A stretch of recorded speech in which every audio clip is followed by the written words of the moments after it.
बंदी छोड़ सतगुरु रामपाल जी परमेश्वर जी की जय हो। परमपिता परमात्मा सारी सृष्टि के रचनहार कुल मालिक असंख्य ब्रह्मांडों के स्वामी जगत गुरु तीनों लोकों में प्रवेश करके सबका धारण पोषण करने वाले राजाधिराज आत्माधार नाथों के नाथ देवों के देव महादेव सर्वेश्वर महेश्वर मृत्युंजय अजरो अमर आदि अनादि सनातनी प्रभु जगत पिता जगदीश्वर श्री श्री 1008 की उपाधि के वास्तविक अधिकारी अकाल मूर्त शब्द स्वरूपी राम वासुदेव सर्वगतम ब्रह्म परम पूज्य प्रथम पूज्य परम संत परम पुरुष परम धनी परम दयालु सत्य कबीर हक्का कबीर अल्लाहु कबीर अल्लाहु अकबर बाखबर अल्लाह ताला जगत के तारणहार जगत के मुक्तिदाता जगत के जगन्नाथ हारे के सहारे हिंदुओं के राम मुसलमानों के अल्लाह सिखों के वाहिगुरु ईसाइयों के मसीह दया के सागर दयानिधि करुणा के सागर करुणानिधि स्वयंभू परिभू संकट मोचन कष्ट हरण मंगल करण दुख भंजन अविगत कबीर निर्विकार निर्विषम परमात्मा अलय अलेख सतगुरु आदि अनादि सतगुरु असली मर्यादा पुरुषोत्तम असली राम असली कृष्ण असली घनश्याम असली मुरारी राजाओं के राजा महाराजाओं के महाराजा शहंशाहों के शहंशाह सम्राटों के सम्राट भगवानों के भगवान अल्लाहों के अल्लाह प्रभुओं के प्रभु मसीहाओं के मसीह सच्चे वाहिगुरु बाबाओं के बाबा पीरों के पीर सेठों के सेठ जगत सेठ सावड़सा सेठ सर्वगुण संपन्न अनंत कोटि कलाओं के स्वामी अनंत कोटि ब्रह्मांडों के नायक योगियों में महायोगी ध्यानियों में महाध्यानी सिद्धों में परम सिद्ध ज्ञानियों में तत्व ज्ञानी ब्रह्म ज्ञानी महाज्ञानी परम ज्ञानी सर्वश्रेष्ठ ज्ञानी विज्ञानी युवा कबीर समर्थ कबीर असमवात अमित ओझा सच्चे रहनुमा करीम अल्लाह सुबहान अल्लाह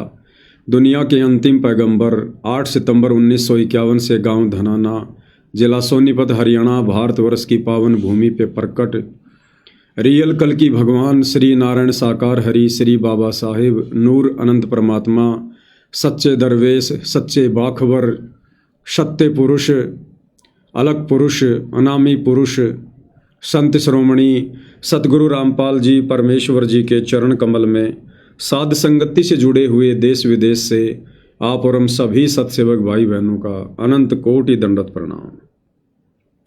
सत्साई भाई और बहनों, बहुत बड़ी दया बहुत बड़ी मेहर पूज्य गुरुदेव भगवान की परमेश्वर रामपाल जी की, जिनके शुभ आशीर्वाद से विशेष आशीर्वाद से आप और हम सभी साध संगति से जुड़े हुए सत्सेवक भाई बहन पूज्य गुरुदेव भगवान के द्वारा प्रदत्त शास्त्र अनुकूल सत भक्ति मार्ग पर चलते हुए हर प्रकार से मर्यादाओं में रहकर संघर्ष करते हुए उन्हीं के अमर तत्व ज्ञान को आधार बनाकर अपनी आत्मा के कल्याण हेतु निरंतर इस सत भक्ति मार्ग पर आगे की ओर बढ़ रहे हैं।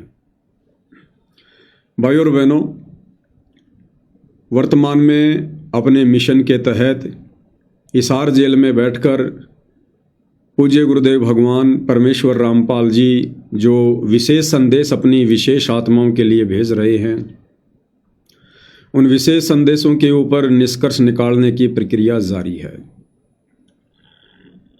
वर्तमान में विशेष संदेश नंबर 30 का ये भाग नंबर 2 है। धर्मदास जी की कथा का प्रकरण चल रहा है। आज धर्मदास जी की कथा संपूर्ण होने जा रही है और धर्मदास जी की कथा के माध्यम से पूज्य गुरुदेव भगवान ने आप और हम सभी आत्माओं के बहुत सारे आध्यात्मिक कंसेप्ट क्लियर करवाए हैं। हमें दृढ़ता मिलती है, हमारा विश्वास बढ़ता है और भक्ति मार्ग पर डगमग होने वाली स्थिति से हम बाहर निकलते हैं। तो भाई और बहनों, विशेष संदेश नंबर 30 भाग 2 पूज्य गुरुदेव भगवान के मुख कमल से सुनते हैं। साथ में जहाँ जहाँ आवश्यकता पड़ेगी गुरुदेव के आशीर्वाद से दास विश्लेषण करेगा। तो क्या कुछ परमपिता परमेश्वर जी धर्मदास जी की कथा में आगे समझा रहे हैं कि जब कबीर परमेश्वर जो कि धर्मदास जी के गुरुदेव थे, अपने लीलामयी 120 वर्ष पूरे करके सन 1518 में जब वे मगहर से सशरीर सतलोक को प्रस्थान कर जाते हैं। उसके बाद धर्मदास जी के मन में थोड़ा सा दोष उत्पन्न हो जाता है। दोष कोई भक्ति या भगवान को लेकर उत्पन्न नहीं हुआ। परमात्मा ने उन्हें जिस वचन में बांधा था कि धर्मदास मेरी लाख दुहाई, ये सार ज्ञान कहीं बाहर ना जाई, सार ज्ञान बाहर जो पढ़ी, बिचली पीढ़ी हंस ना तरही, कि मैंने तुझे जो ये गुप्त मंत्र दिया है, सार नाम सार शब्द, धर्मदास इसे किसी को दे मत देना, किसी के आगे जिक्र भी मत कर देना। लेकिन धर्मदास जी को चिंता हो गई, और चिंता कहीं न कहीं भाइयों और बहनों ज्ञान की कमी या फिर गुरुदेव भगवान की प्रेरणा। और उसी समय धर्मदास जी कबीर परमेश्वर यानी अपने पूज्य गुरुदेव भगवान को याद करते हुए रोने लगे, उनको पुकारने लगे कि हे परमात्मा, एक बार फिर से दर्शन दो, एक बार फिर से दर्शन दो, कहीं मुझ नीत से ये त्रुटि ना हो जाए, ये गलती ना हो जाए। वैसे धर्मदास जी ने तो पक्का ठान ली थी कि मुझे अपने वंशजों को ये मंत्र देना है। उसी समय कबीर परमेश्वर जो मगहर से सशरीर सतलोक जा चुके थे, और उसके 2-3 वर्ष बाद जब धर्मदास जी ने उनको हृदय से याद किया, तो परमेश्वर उसी रूप में, उसी स्वरूप में जो 120 वर्ष वाला था, धर्मदास जी के सामने सतलोक से चलकर क्षण भर में प्रकट हो जाते हैं। धर्मदास जब सामने अपने गुरुदेव भगवान को देखता है तो खुशी का कोई ठिकाना नहीं। परमात्मा जी के चरणों में गिर पड़ता है, रोता है और कहता कि हे गुरुदेव, आप तो अंतर्यामी हो, हे मालिक आप तो जानी जान हो, हे गुरुदेव आपको कैसे पता चला कि मैं तो काम बिगाड़ने जा रहा था, हे परमात्मा भला किया जो आप आ गए, नहीं तो आपका दास बहुत बड़ी गलती करने जा रहा था, आप तो समर्थ हो, आप तो जानी जान हो, अंतर्यामी हो। गुरुदेव भगवान की महिमा करने लगा। और क्या कुछ उसके बाद गुरुदेव भगवान ने धर्मदास जी को कहा, आगे का प्रकरण हम पूज्य गुरुदेव भगवान के मुख कमल से सुनते हैं। फिर डगमग हो गया। देख काल का इतना जबरदस्त प्रेशर है, दबाव है बच्चों, पता नहीं किस बोर्ड पर ढा देगा तुमने।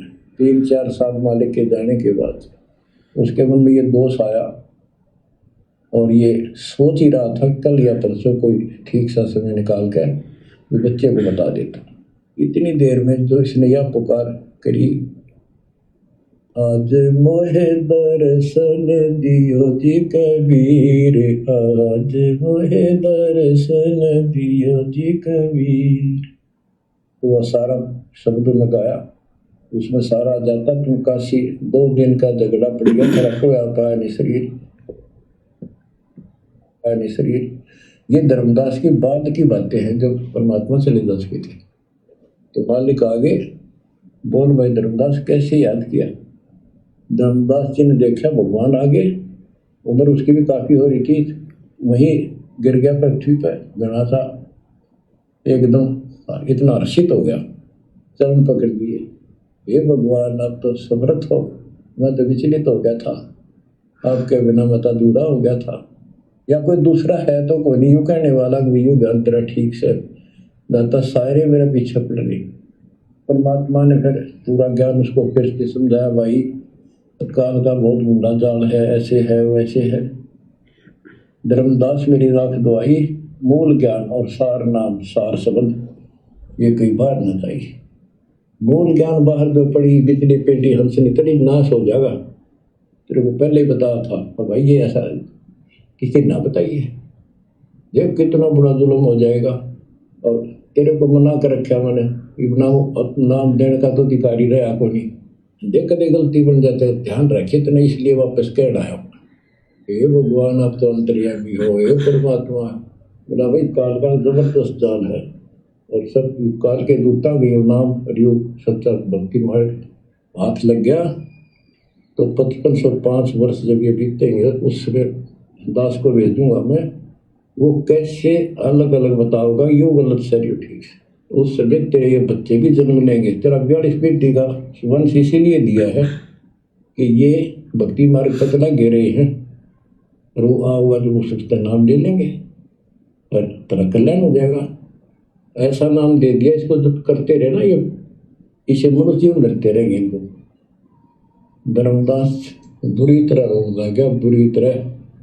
हे भगवान, मैं तो आपका अपराधी हूँ, मैं दुष्ट हूँ, मैं नीच हूँ, मेरे अंदर इतना गंद भर गया था दाता, मैं तो आपके इस काम में कति बिगाड़ना हो रहा, मैंने तो नाश कर दिया था, शुक्र है आप आ गए। और मेरे मन में मालिक न्यूरने आ गई थी। और कल ही परसों में ईश्वर बताऊँ लड़के बकरे इस पुत्र परिवार क्या कह रहे हैं गुरुदेव भगवान। धर्मदास जी ने कहा कि परमात्मा, मेरे मन में तो दोष आ गया था, ये तो भला हुआ जो आप आ गए, नहीं तो परमात्मा मैंने तो ठान लिया था आजकल में मैं इस चूड़ामणि को ये सार नाम देने ही वाला था। अब भाई और बहनों, चूड़ामणि कोई धर्मदास जी का बेटा नहीं था। अपने यथार्थ कबीर पंथ की शुरुआत परमात्मा स्वयं ही करते हैं। 80 साल की उम्र में धर्मदास जी को जो पुत्र प्राप्त हुआ था, वो पुत्र कोई और नहीं था, वो स्वयं कबीर भगवान थे। चूड़ामणि जी कोई आत्मा नहीं थी, वो तो धर्मदास जी को परमात्मा ने दिखाना पड़ा, बताना पड़ा कि धर्मदास, ये मिनी सतलोक से आत्मा आई है, 10वें महीने आमिनी के गर्भ से जन्म लेगी। ये तो परमेश्वर की लीलाएं हैं। चूड़ामणि के रूप में, जिनका दूसरा नाम मुक्तामणि था, चूड़ामणि के रूप में कबीर परमात्मा ने खुद ही अपने कबीर पंथ की शुरुआत करनी थी। क्योंकि भाई और बहनों, ये जो मंत्र हैं, जो मंत्र आज हमें पूज्य गुरुदेव भगवान ने दिए हैं, जो प्रथम मंत्र है, ये प्रथम मंत्र भी इस पूरी सृष्टि में कोई दूसरा जीव किसी को प्रदान नहीं कर सकता अपने मुख कमल से बोलकर। ये मंत्र सतगुरु ही दान करता है, और सतगुरु स्वयं कबीर भगवान ही होता है। आज तक का इतिहास है, आप और हम तो सतयुग, त्रेता, द्वापर, कलयुग का प्रथम चरण और वर्तमान का समय, हम केवल इतना ही जानते हैं जो गुरुदेव भगवान ने बताया। इस कबीर परमेश्वर जी के अलावा जब जब ये कबीर परमात्मा संत रूप में, जिंदा बाबा रूप में, साधु रूप में, तत्वदर्शी संत रूप में जब जब ये प्रकट हुए हैं, ये मंत्र, यथार्थ भक्ति मंत्र कबीर परमेश्वर जी ने स्वयं ही आगे आत्माओं को दान किया है। कोई जीव ये मंत्र दान नहीं कर सकता। धर्मदास जी को परमात्मा जी ने गुरुपद दिया था, लेकिन बाद में वापस ले लिया था। धर्मदास जी ने किसी को ये मंत्र दान में नहीं दिए, क्योंकि ये मंत्र जीव के अलावा, इस परमात्मा के अलावा कोई जीव दे ही नहीं सकता, कोई अधिकारी ही नहीं है। तो चूड़ामणि जी के माध्यम से परमात्मा जी ने अपना जो पंथ था उसकी 650 साल पहले शुरुआत करनी थी। तो परमेश्वर चूड़ामणि के रूप में खुद ही थे, स्वयं ही थे।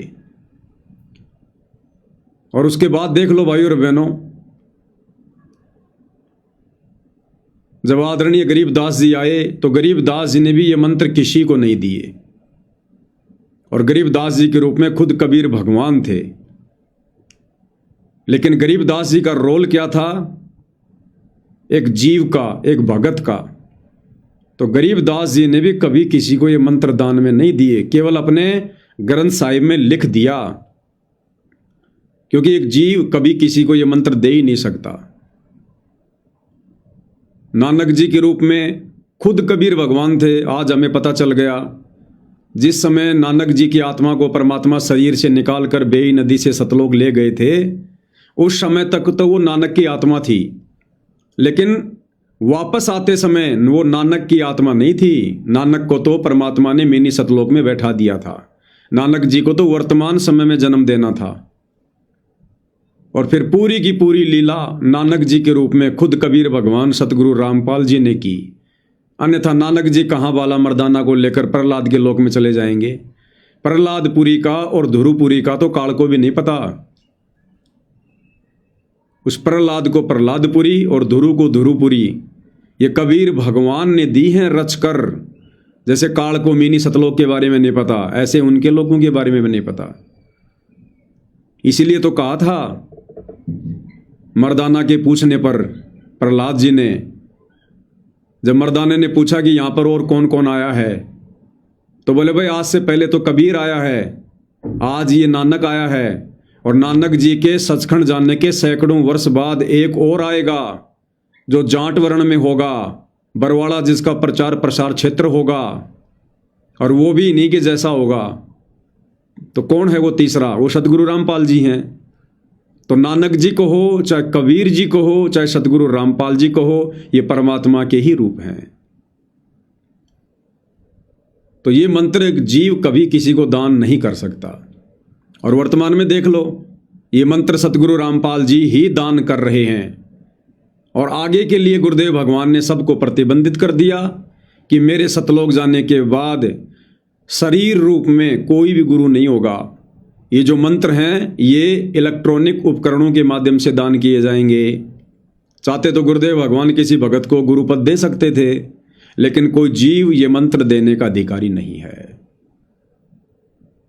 तो चूड़ामणि के रूप में भी उस समय खुद कबीर परमात्मा सतगुरु रामपाल जी ही थे, लेकिन धर्मदास जी इस खेल को उस समय समझ नहीं पा रहे थे। वो ढंग से अपने गुरु को नहीं पहचान पा रहे थे। चूड़ामणि के रूप में कहाँ से जान पाते, कहाँ से पहचान पाते? वो तो अपना बेटा मान रहे थे कि आमिनी के गर्भ से जन्म हुआ है। अरे भैया, ये गर्भ से जन्म लेने वाली लीला तो कबीर भगवान ने गरीबदास जी के रूप में भी की। सांसारिक दृष्टि में तो जन्म, और वैसे परमात्मा की लीला, परमात्मा का खेल। वही लीला कबीर भगवान ने 8 सितंबर 1951 को सतगुरु रामपाल जी के रूप में की। दुनिया की नजरों में जन्म, आध्यात्मिक दृष्टि से लीला, प्रकट होना। तो इन मंत्रों को दान करने का कोई भी जीव अधिकारी नहीं है। लेकिन धर्मदास जी ने अपनी नासमझी के चलते इन मंत्रों को आगे दान करने का फैसला किया। उसी समय कबीर परमात्मा जी प्रकट हो गए, और प्रकट होकर फिर धर्मदास जी से क्या कुछ कहा परमेश्वर जी ने। दीवार मोह में मैं अंधा हो गया। धर्मदास बुरी तरह रोए और आंसू पड़े उसके। ने बोले परमात्मा माफ कर दो, घड़ा दुष्ट हो गया मैं तो। ए परमात्मा मेरा शरीर छुटवा दो, शरीर छुटवा दो, पार नहीं पड़े, वृद्धावस्था होगी, मन काबू ना रह रहा। परमात्मा बोले दुख ना पा भाई। उसके मन में प्रेरणा की। परमात्मा बोले मैंने देख तेरे को कितनी शक्ति बताई भाई, तेरे जगन्नाथ का मंदिर मैंने रोका, वहाँ एक पत्थर पर बैठ के 5-6 बार तोड़ दिया था, 6ठी बार मैंने रोका भाई। उसको ऐसी प्रेरणा बनाई, हे महाराज, हे भगवान, वह स्थान एक बार देखना चाहूँ मैं जहाँ बैठ कर आपने वो मंदिर समुद्र रोका था। और सारी बात समझ में आ गई थी उसका कि ये समुद्र कैसे रोक दिया होगा। वो स्थान देखना चाहूँ जहाँ आप बैठे थे। परमात्मा बोले चल भाई। पहले पैदल चल रहा करते थे, दोनों जने चल पड़े 3, 4, 5, 6 दिन में, और जगन्नाथ के उस स्थान पर पहुंच गए, उस पुरी में जहाँ परमात्मा ने ये समुद्र रोका था। तो वहाँ के अब देखो भाई और बहनों, ऐसी लीला करता है परमात्मा। काल भी धोखे में रहता है। आम जीव की क्या औकात जो इस परमेश्वर को जान ले, पहचान ले, जब तक कि वे ना चाहें। सतलोक से पाताड़ लोक की दूरी गुरुदेव ने बताई 16 शंख कोश। सतलोक से पृथ्वी तक की दूरी नहीं है 16 शंख कोश। नीचे जो पृथ्वी से नीचे जो पाताल लोक है, उस पाताड़ लोक की धरती से लेकर सतलोक की दूरी 16 शंख कोश। अब सतलोक से चलकर धर्मदास की पुकार पर जो कबीर परमात्मा क्षण भर में, पलक झपकने जितनी देर में धर्मदास के सामने प्रकट हो गया, और फिर धर्मदास को लेकर बांधवगढ़ से और जगन्नाथपुरी जा रहा पैदल, और 7-8 दिन लग गए। चाहते तो परमात्मा धर्मदास को कहते कि भैया धर्मदास कर आंखें बंद, जैसे नानक जी के रूप में कबीर परमात्मा ने बाला मर्दाना को कहा कि भाई करो आंखें बंद, और जैसे आंखें खोली वो तो श्रीलंका में समुद्र के किनारे खड़े थे। अब राइम सुल्तान के समय परमात्मा जी ने जेल में जितने भी 360 वो जो साधु संत महात्मा थे जिनको जेल में डाल दिया था इब्राहिम ने, परमात्मा ने सबको कहा कि भैया आंखें बंद करो, सबने आंखें बंद कर ली। थोड़ी देर बाद बोले आंखें खोलो, आंखें खोली तो सारे के सारे जेल से कई किलोमीटर दूर जंगल में खड़े थे। अब चाहते तो ये कबीर भगवान सतगुरु रामपाल जी धर्मदास जी को भी कह देते कि वे धर्मदास आंखें बंद कर, अब खोलते ही जगन्नाथपुरी। लेकिन देखो भाई और बहनों, ये परमात्मा कैसी लीला करता है। सारी सृष्टि का मालिक, जिसने राजा महाराजाओं को उस समय हाथी दे रखे थे। हाथी की सवारी उस समय सबसे बेस्ट सवारी थी, राजा चला करता था।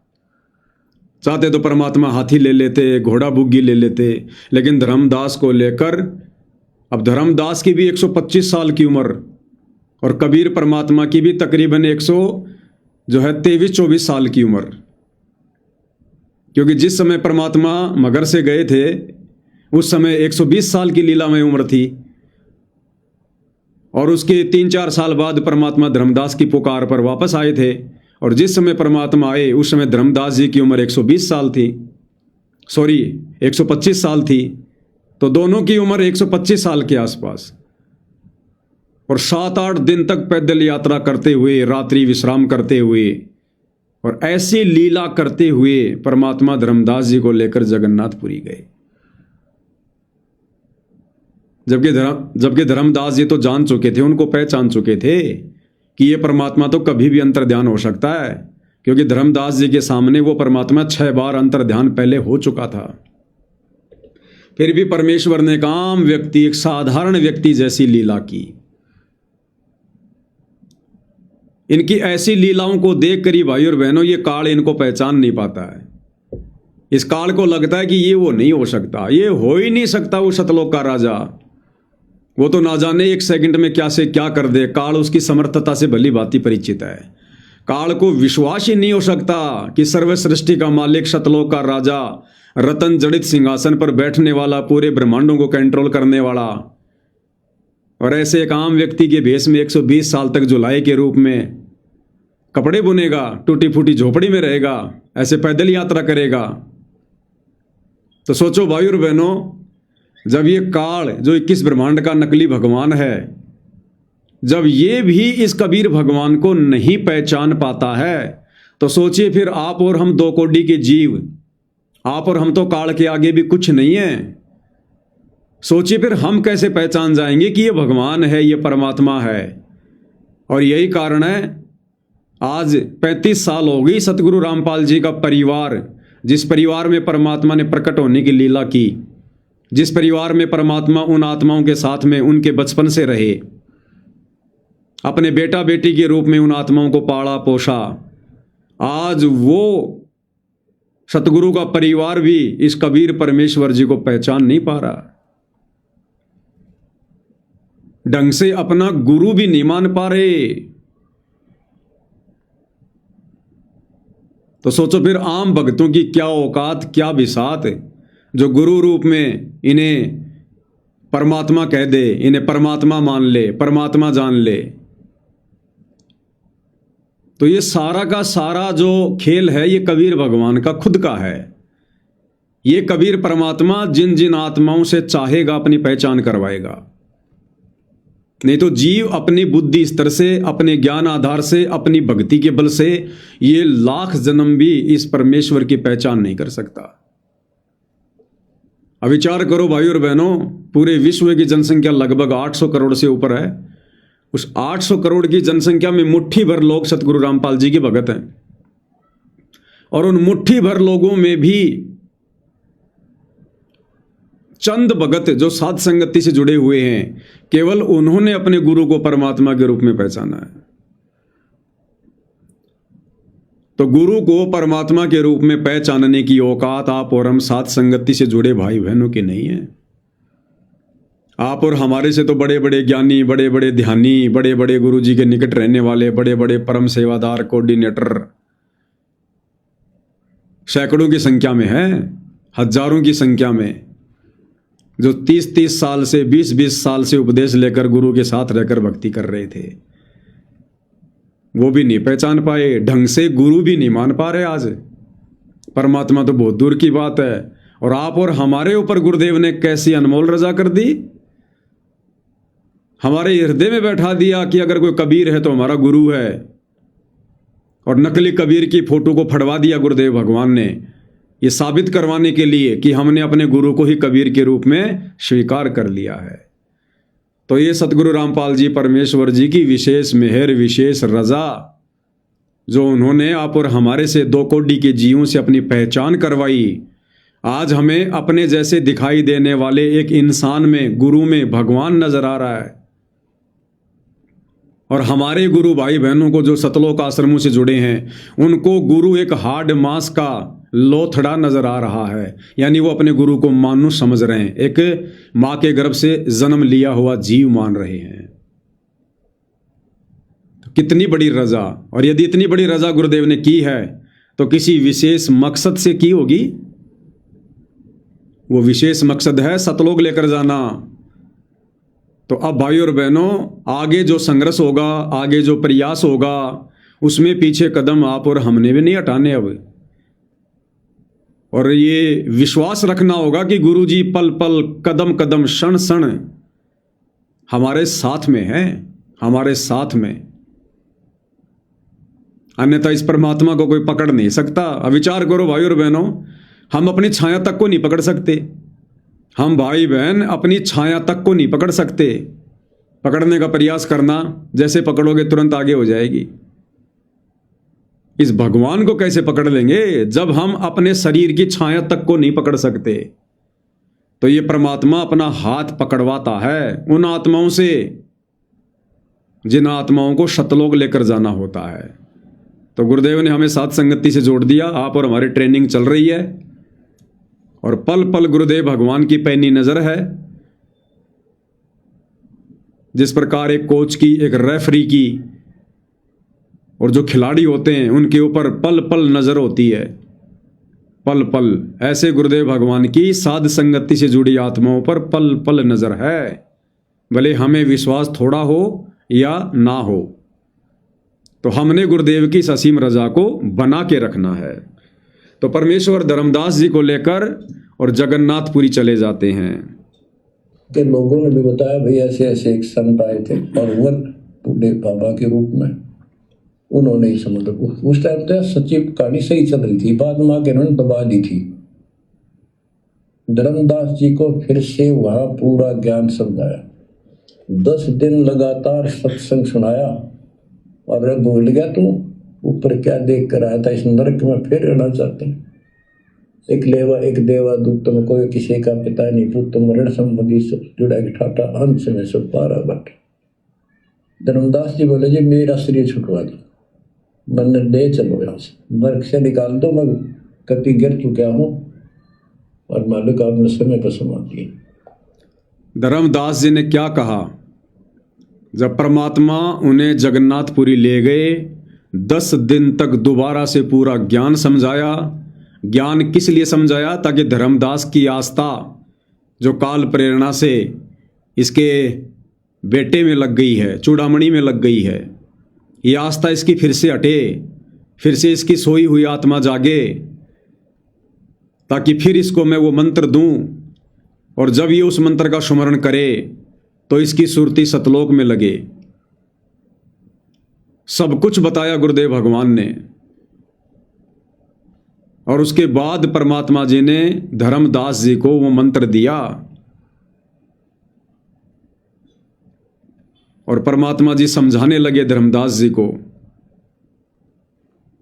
तो धर्मदास जी कहने लगे कि हे परमात्मा, मेरे बस की बात नहीं है, मेरा शरीर छुड़वा दो, मुझे सतलोक भेज दो। परमात्मा, मेरे बस की बात नहीं है।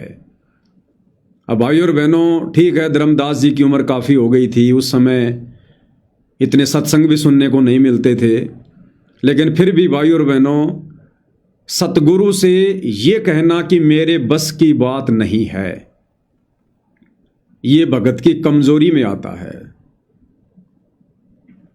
सतगुरु ने हमें जो भक्ति विधि दी है, हमने उस भक्ति विधि को परिपूर्ण करके ही यहां से मुक्ति प्राप्त करनी है।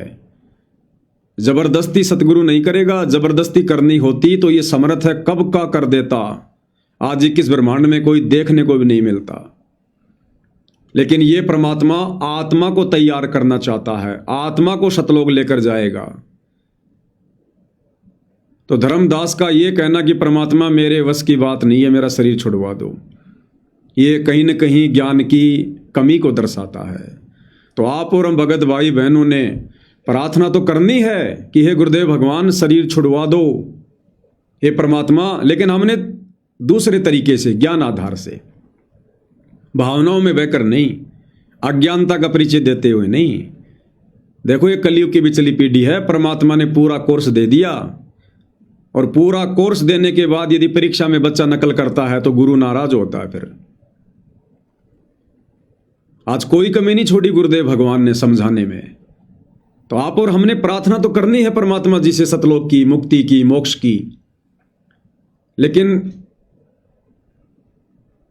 हमने करनी ऐसे है कि हे गुरुदेव भगवान, हे अंतर्यामी, हे जानी जान, हे परमेश्वर, अपने दास के ऊपर रजा करो परमात्मा, दया करो परवरदिगार।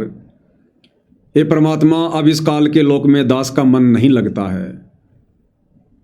हे परमेश्वर, आप समर्थ हो, आप दयालु हो परमात्मा, आप जो चाहे सो कर सकते हो परमात्मा। आप एक पल में अपनी आत्मा को सतलोक में बैठा सकते हो, तुम कर दो पल में पार हो जा रजा थारी। ये परमात्मा अब नीच को ले चलो, अब इस काल के लोक में दिल नहीं लगता है। ये परमेश्वर, आपने ऐसा ज्ञान दे दिया, ऐसा ध्यान दे दिया, ये परमात्मा अब इस गंदे लोक में कौन रहना चाहेगा। कोई निर्भागी होगा, कोई बद किस्मत होगा जो आपके द्वारा ऐसा निर्मल ज्ञान देने के बाद भी, ऐसी पवित्र जगह सतलोक की जानकारी देने के बाद भी, और काललोक के सारे कष्टों से, दुखों से परिचित करवा दिया, उसके बाद भी परमात्मा इस गंदे लोक में कोई निर्भागी आत्मा ही रहना चाहेगी। हे गुरुदेव भगवान, अपने दास पे रजा करियो, हे परमात्मा, अब की बार इस गंदे लोक में ना छोड़ियो। हमने इस प्रकार से गुरुदेव भगवान से रजा करनी है। यहाँ के दुखों से दुखी होकर, छोटे मोटे लड़ाई झगड़ों से परेशान होकर, या अन्य किसी प्रकार की धन की कमी से दुखी होकर ये नहीं कहना कि ले चलो परमात्मा, बस मेरा तो जी भर गया। वो तो परमात्मा को पता है कि जी भरा कि नहीं भरा है। हम थोड़ी अंतर्यामी को शिक्षा दे सकते हैं। बरवाला कांड के समय की बात है, जयपुर से एक भगत है लोकेंद्र दास। बरवाला कांड के समय वो आश्रम में गया हुआ था, और जब ये झगड़ा फसाद सा होने लगा या कोई काम होगा, वो वापस जयपुर को आने लगा। काफ़ी समय पहले से नामोपदेशी था, गुरुदेव भगवान से मिला करता था, मुलाकात होती थी। परमात्मा वैसे तो जाने जान है, लेकिन सांसारिक तौर पर उनके नाम से भी जाना करते थे। तो वो जयपुर के लिए निकला, बीच रास्ते से परमात्मा ने उसको वापस बुलाया। दास ने सुना है, जो दूसरे भगत हैं उनसे सुना है। वो बीच रास्ते वापस गया और गुरुदेव ने कहा, भाई तेरे को सार नाम देना है, इसलिए तेरे को बुलाया है। अब देखो भाई और बहनों, परीक्षा परमात्मा ऐसे लेता है, ऐसे परमात्मा परीक्षा लेता है जब भगत को वो शब्द देता है, सार नाम देता है। इन आश्रम वालों ने तो 4 सवाल पूछने हैं वर्तमान में। जो सार नाम लेने जाता है उनसे पहला सवाल तो ये पूछा जाता है, पवन दास की वीडियो देखे हुए कितना समय हो गया। कोई कह दे भगत जी 2 महीने हो गए, नहीं नहीं नहीं नहीं, कम से कम 6 महीने होने चाहिए। 6 महीने तक अगर तूने पवन दास की वीडियो नहीं देखे तो सार नाम मिलेगा। चल 4 महीने और वेट कर। दूसरा सवाल, सतलोक आश्रम मैनेजमेंट के विषय में आपके क्या विचार हैं? ये तो इनके सार नाम की परीक्षा है वर्तमान में। तो ऐसा ही इनका सार नाम होगा। अरे परमात्मा, वो जानी जान, वो अंतर्यामी, वो ले सकता है परीक्षा। जीव जीव की क्या परीक्षा लेगी? ये तो बच्चों वाला खेल हो गया। जीव जीव को सार नाम दे रहा है, जीव जीव की परीक्षा ले रहा है। ये तो गुड्डा गुड्डी का खेल खेल रहे हैं ये नादान। अब सार नाम की परीक्षा उस परमात्मा ने ली, उस लोकेंद्र की, वापस बुलाया, बोला बेटा तेरे को सार नाम देना इसलिए बुलाया, चल तेरे को सार नाम देता हूं। अब वो क्या बोला, बोला गुरुदेव मैं अभी सार नाम के लायक नहीं हुआ हूं, अपने आप में शाना बन के बोला गुरुदेव मैं अभी सार नाम के लायक नहीं बना। तो गुरुजी बोले बेटा तू मेरे को समझाएगा क्या कि तू सार नाम के लायक है कि नहीं है, तू सार नाम के लायक बना या नहीं बना, तू मेरे को समझाएगा क्या। यानी वो उसकी परीक्षा थी भाई और बहनों, और वो फेल हो गया। गुरुजी कह रहे हैं बेटा चल तुझे सार नाम देता हूं इसलिए बुलाया है। तो विचार करना चाहिए कि परमात्मा ने बुलाया तो कुछ सोच समझ के बुलाया होगा ना। ना ना बोला गुरुजी मैं अभी सार नाम के लायक नहीं हुआ, फिर दिया ही नहीं। परमात्मा ने बोला जा, जब तू तैयार हो जाएगा, जब तेरे को पता चल जाए ना कि मैं तैयार हो गया तब आ जाना। उसके बाद बर वाला कांड हो गया। उसके बाद भाई ने कहाँ तैयार होना था, फिर तो मैनेजमेंट की पूंछ पकड़ के बैठ गया। जितना तैयार था उतना भी खराब हो गया। तो ऐसे परीक्षा लेता है ये परमात्मा भाई और बहनों। इसलिए कहते हैं गुरु के सन्मुख वचन न कहिए, सो शिष्य रहनी गहनी सुख लइए। अपने गुरु जी के समक्ष मुंह भी नहीं खोलना चाहिए, मुंह भी अपनी तरफ से। अगर गुरु कोई बात पूछे तो बहुत सोच समझ के जवाब दो, आधीनी से नीची गर्दन करके। गुरु की आंखों में आंखें डाल के बात नहीं की जाती है। अरे पहले के समय के राजा महाराजा, मुगल, इनके संतरी मंत्री जब उनको बुलाया जाता था दरबार में तो यूं खड़े हो जाया करते थे, यूं नीची गर्दन करके, यूं चाहे गर्दन उतारे चाहे कुछ भी करे। अगर वो राजा धीराज, वो मुगल बादशाह अगर कोई सवाल कर रहा है तो नीची गर्दन करते ही जवाब दिया करते थे। और जब वो कहते था जाओ तो नीची गर्दन करके जी जनाब वापस। हमारी भारतीय संस्कृति में तो एक पत्नी भी अपने पति की आंखों में डाल के बातें नहीं किया करती थी। आज का तो समय अलग हो गया। आज तो सुबह शाम नाश्ते के रूप में गाड़ियां मिलती हैं, लेकिन एक समय था पत्नी अपने पति के सामने आंखों में आंखें डाल के बात नहीं किया करती थी। अब ये तो परमात्मा है, आत्मा का पति है, इनके सामने हम कैसे सवाल जवाब कर लेंगे। तो गुरु की आंखों में आंखें डाल के बात नहीं की जाती है। नीची गर्दन रहे भगत की, बस चरणों में ध्यान रहे। मिले तो दंडवत बंदगी नहीं, पल पल ध्यान लगाए। तो परमात्मा जी ऐसे भी परीक्षा ले लेते हैं। हाँ, गुरु यदि कोई बात पूछ रहा है तो आधीनी से और बहुत ही सभ्य तरीके से कि सामने कौन है, सामने परमात्मा है, सारी सृष्टि का मालिक है। कहीं कोई त्रुटि ना हो जाए बोलने में, चलने में, उठने में, बैठने में। अगर गुरु को गुरु मान के अगर हम बर्ताव करेंगे कभी भी धोखा खा जाएंगे, कभी भी गलती हो जाएगी। तो इतना सावधान भगत ने भक्ति मार्ग पर होना पड़ता है। तो भाई और बहनों, इस प्रकार से आप और हमने इन बातों को ध्यान में रखना है। तो क्या कह रहे हैं गुरुदेव भगवान? किसी का पिता नहीं पुत्र मरण संबंधी जुड़ा ठाटा अंश में से पारा बट। धर्मदास जी बोले जी मेरा शरीर छुटवा दो, मन ले चलो यहाँ से, नरक से निकाल दो, मैं कति गिर चुका हूँ और मालिक आपने समय पर समा दिया। परमात्मा ने वही खड्डा खुदवा के और उस पर लटा दिया। ने बोला मन तो दाग दो कि टमाटी में पापी। अब यहाँ प्रसंग आता है, मालिक ने उसको बहुत सी शंकाएं काल पैदा करता है। अब देखो धर्मदास जी को जिंदा समाधि दी परमात्मा ने।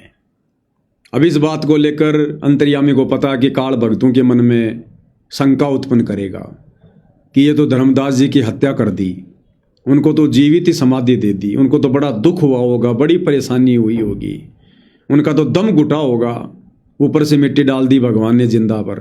तो क्या करें गुरुदेव भगवान?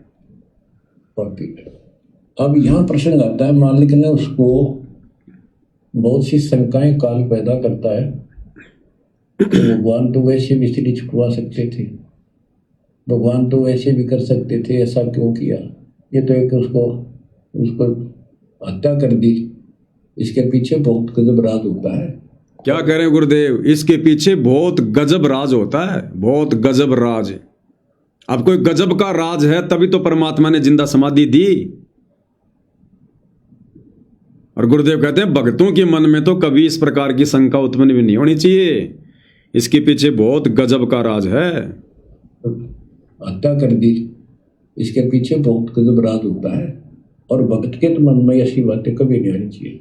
परमात्मा ने कहा कि इसमें तो लेट जा और ऊपर से हम साथ देंगे, लेकिन ये सिमरन जो तेरे को दिया इसको भूल ना जाना एक पल भी। क्या कह रहे हैं गुरुदेव कि जो सिमरन तेरे को दिया है ना, इसको भूल मत जाना। और जिंदा समाधि दे दी परमात्मा ने धर्मदास को, खड्डे में लिटाकर ऊपर से मिट्टी डाल दी। अब अजब गजब का राज भाई और बहनों, दास पहले भी जिक्र कर चुका है कि अभी तक तो गुरुदेव भगवान ने केवल आप और हमारे को ज्ञान देकर ही समझाना चाहा है, और अब आगे का जो समय है उस समय परमात्मा काफी कुछ लीला करेंगे, काफी कुछ चमत्कार होंगे। 1000 साल तक सतगुरु रामपाल जी का भक्ति मार्ग ऐसे नहीं चलेगा बिना किसी चमत्कार के, बिना किसी अनहोनी घटनाओं के घटित हुए। तो बहुत सारे चमत्कार होंगे आने वाले समय में। अरे समाधि तो गरीबदास जी के समय में अर्जुन सर्जुन की भी बनी थी, वो समाधि तो फुड़वा दी गई है, वो भी तो भगत ही थे। फिर धर्मदास जी की समाधि को परमात्मा ने सुरक्षित क्यों रखवाया अभी तक? 650 साल से वर्तमान समय तक जगन्नाथपुरी में धर्मदास जी की समाधि एज इट इज है। वहां पर कबीर पंथ के संत उसकी सुरक्षा के लिए एक छोटा सा आश्रम बनाकर रहते हैं। जानबूझ के परमात्मा ने समाधि को सुरक्षित रखवाया, जानबूझ के। और समुद्र को भी परमात्मा ने बांध दिया था कि मेरी आज्ञा के बिना आज के बाद कभी भी जो सीमा तेरे को बता दी है इससे आगे कभी आ मत जाना। तो परमात्मा ने जगन्नाथ के मंदिर को भी सुरक्षित रखना था और धर्मदास जी की समाधि को भी सुरक्षित रखना था, क्योंकि जगन्नाथ के मंदिर में खुद कबीर भगवान जाएंगे, वहां विराजमान होंगे, सत्संग करेंगे, क्योंकि ये खुद जगन्नाथ है। दुनिया को ये भी तो दिखाना है ना कि जगन्नाथ कौन है, सारे जगत का नाथ कौन है। और वहीं पर हजारों लाखों लोगों के सामने, जैसे 650 साल पहले कमाल और कमाली को मुर्दे से जिंदा किया था, कमाली को कब्र फुड़वा कर, जिसको 12-13 दिन हो गए थे दफनाए हुए, और उसको जिंदा बाहर निकाला, ऐसे ही धर्मदास जी को परमात्मा जिंदा बाहर निकालेंगे। उसी 120 साल की उम्र में धर्मदास बाहर निकलेंगे और देश और दुनिया को गवाही देंगे कि दुनिया वालों, ये जो सामने खड़ा है ये स्वयं सारी सृष्टि का मालिक है, ये स्वयं कबीर प्रभु हैं, कबीर भगवान है ये। वरना धर्मदास जी की समाधि को परमात्मा ने कोई पुजवाना थोड़ी है, हमसे कोई आरती थोड़ी करवानी है उस समाधि की। क्यों सुरक्षित रखवाया गुरुदेव भगवान ने? उस समाधि पर जाने से, आने से, पूजा करने से, चढ़ावा चढ़ाने से किसी को कोई लाभ थोड़ी है, वो किसी देवी देवता की समाधि थोड़ी है। तो क्यों सुरक्षित रखवाया? परमात्मा धर्मदास जी को जिंदा निकालेंगे और धर्मदास फिर गवाही देगा। इस चमत्कार को देखकर धर्मदास के वंशज सतगुरु रामपाल जी से उपदेश लेंगे, इस चमत्कार को देखकर। वरना ये तो खुद अपने आप को साहेब बनाकर बैठे हैं, ये दामाखेड़ा गद्दी वाले, रांजड़ी वाले, ये धर्मदास के वंशज, ये ऐसे नहीं मानने वाले। तो ये काल का किला कैसे तोड़ा जाएगा, कैसे अपनी आत्माओं को शरण में लिया जाएगा? क्योंकि धर्मदास जी को वचन दिया था ना, तो उनके वंशज भी नाम लेंगे वर्तमान वाले। आज जो ये गद्दी नसीन है, जो अपने आप को साहिब मानकर बैठे हैं, जब वो चमत्कार देखेंगे और धर्मदास जी जब खुद, क्योंकि फिर तो ये मानना पड़ेगा इनको, क्योंकि ये तो इनको भी पता है कि जो ये समाधि है ये धनी धर्मदास की है। वो तो आते जाते रहते हैं वहाँ पर, उन्होंने तो अपना मान रखा है। और जब उसी समाधि को फुड़वा कर धर्मदास जी को बाहर निकालेंगे तो फिर इनको नाम लेना पड़ेगा, इनको अहंकार त्यागना पड़ेगा, ये गद्दियाँ इनको छोड़नी पड़ेंगी। और जब ये छोड़ देंगे तो बाकी फिर उनके चेले कहाँ जाएंगे? तो ऐसा अजब गजब चमत्कार परमात्मा आने वाले समय में करेंगे। और बहुत सारे चमत्कार होंगे, जैसे परमात्मा जो है प्रहलाद के लोक में जाएंगे सतगुरु रामपाल जी, दुनिया देखेगी, अपने कुछ भक्तों को भी लेकर जाएंगे। कह रखा ना प्रहलाद ने कि एक और आएगा, तो आएगा ना, ऐसे थोड़ी लिख दिया। तो प्रहलाद के लोक में जाएंगे गुरुदेव भगवान अपने कुछ भक्तों को लेकर, जिन पर वो दया करेंगे। कुंभकर्ण की खोपड़ी जिसमें भीम के पैर भी नहीं टिक रहे थे, जो दिल्ली के आसपास है, उसको भी परमात्मा निकालेंगे, वो तालाब। तब दुनिया को यकीन होगा, हाँ जी सतयुग में वास्तव में 150-150 फुट के लोग थे, 200-200 फुट के लोग थे। कुंभकर्ण इतना बलिष्ठ था, कई किलोमीटर ऊंचा था, तब लोगों को यकीन होगा। वो 13 कागजों वाली गाड़ी जो दिल्ली में उस समय के मुगल बादशाह ने जमीन में दबवा दी थी, कबीर वाणियाँ, वो 13 कागज गाड़ियां भी परमात्मा निकलवाएंगे नीचे से। बहुत सारे चमत्कार होंगे भाई और बहनों। तब आने वाले समय में दुनिया इनको जगन्नाथ मानेगी, इनको कबीर भगवान मानेगी। तब इनके जाने के बाद हजारों साल तक इनका भक्ति मार्ग चलेगा। ऐसे नहीं चलता, ज्ञानवान से दुनिया नहीं मानती। आज मना के देख लो ना, ज्ञान से गुरु का परिवार तो नहीं मान रहा, ज्ञान से भगत तो नहीं मान रहे। तो ऐसे ऐसे अद्भुत चमत्कार आने वाले समय में इस पृथ्वी पर सतगुरु रामपाल जी के द्वारा होंगे।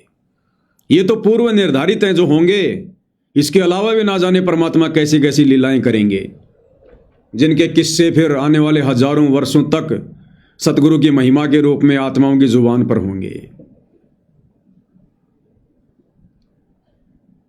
वरना धर्मदास जी की समाधि को बताओ सुरक्षित रखवाने का क्या मतलब निकल रहा है। अर्जुन सर्जुन की समाधि परमात्मा ने फुड़वा दी गरीबदास जी ने कि लोग इनको पूजना शुरू कर देंगे, तो धर्मदास जी को नहीं पूजते, लेकिन परमात्मा ने बहुत आगे लीलाएं करनी हैं, उसके लिए मालिक ने सुरक्षित रखा।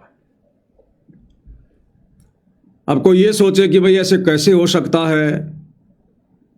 खैर जिन्होंने अपने गुरु पर पूर्ण विश्वास कर लिया उनके लिए तो कुछ भी नहीं है, नॉर्मल सी बात है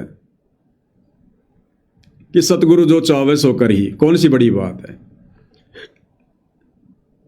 बाकी सतगुरु के ही भगत जिनके संस्कार कमजोर हैं उनके मन में दोष आ जाता है, नहीं ऐसा नहीं हो सकता, ऐसे कैसे निकाल देंगे गुरु जी। धर्मदास को तो 650 साल पहले दबा दिया था, उसकी तो हड्डियां भी गल गई होंगी, और 650 साल में तो भाई और बहनों सब कुछ गल जाए, हड्डियां कौन सी बड़ी बात है, लोहा गल जाता है। लेकिन हमने इतिहास को भूलना नहीं चाहिए, सत्संग इसी को कहते हैं। अरे धर्मदास जी को तो मात्र 600-650 साल हुए हैं जमीन में बैठे, कोई ज्यादा लंबा चौड़ा समय थोड़ी है। लोमस ऋषि के बारे में गुरुदेव भगवान ने क्या बताया। जब रामचंद्र जी सीता को लंका से वापस लाए, अयोध्या आए, फिर एक नए महल का निर्माण करवाना शुरू किया। मजदूर जो थे वो महल की नींव खोद रहे थे, और पहले बड़े बड़े महल होते थे क्योंकि हाइट भी त्रेता युग में बड़ी बड़ी होती थी, 70-80 फुट की, तो मकान भी ऊंचे ऊंचे लंबे चौड़े होते थे, उनकी नींव भी उतनी गहरी होती थी, 50-50 फुट की। तो जब मजदूर लोग नींव खोद रहे थे तो नीचे देखा एक पत्थर है, बहुत बड़ी एक शिला है।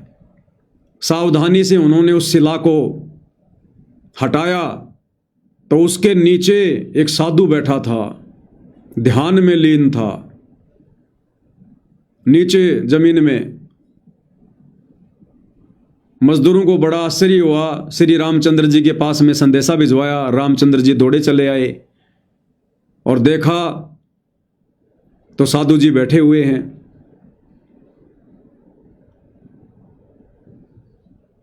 तो श्री रामचंद्र जी ने उनसे प्रार्थना की कि हे महाराज आप कौन हो, अपना परिचय दीजिए, आशीर्वाद दीजिए अपने दास को। तो लोमस ऋषि ने कहा कि भाई रामचंद्र आ गया क्या रावण को मार के? हाँ जी, बोले आ गया। सीता को ले आया? बोला जी ले आया। बोले त्रेता युग चल रहा है? हाँ जी त्रेता युग चल रहा है। तो बोला भैया मेरे को वापस इस जमीन में सेट कर दो, इस पत्थर को वापस रख दो, ऐसे कैसे, बहुत गंदा लोक है, बहुत गंदा समय चल रहा है। और ऐसे गंदे समय में मैं बाहर नहीं निकलूंगा मैं।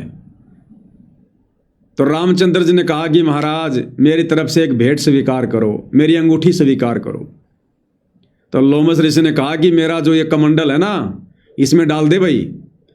तो रामचंद्र जी जैसे अपने हाथ की अंगूठी निकाल के उसके कमंडल में डालने लगे, रामचंद्र जी ने देखा उसमें तो ऐसी ऐसी और बहुत सारी अंगूठियां हैं। तो रामचंद्र ने कहा कि महाराज ये तो सेम टू सेम मेरी जैसी बहुत सारी अंगूठियां हैं इसमें तो लोमस ऋषि ने कहा कि भैया इसमें 83 अंगूठी और हैं और तेरे जिसे 83 रामचंद्र आके चले गए। और ऐसे ही वो आता है, ये मजदूर महल बनाने के लिए गड्ढा खोदते हैं और मैं नीचे मिलता हूं और मैं फिर वापस इसी गड्ढे में बैठ जाता हूं। तो तेरे जैसे भैया 83 राम तो जब से मैं बैठा हूं ना उस समय तक आके चले गए। तू भैया 84 वाला है, तू 84वें नंबर का है, 84 नंबर का। तब से तो मैं यहीं बैठा हूं लगातार। और डाल दे इस कमंडल में। उन्होंने वापस ही वो पत्थर रख दिया, मिट्टी से पूरा लेवल कर दिया और दूसरी जगह जाके अपना महल बनाया। गुरुदेव भगवान के मुकम्मल से सुनते हैं भाई और बहनों। एक समय की बात है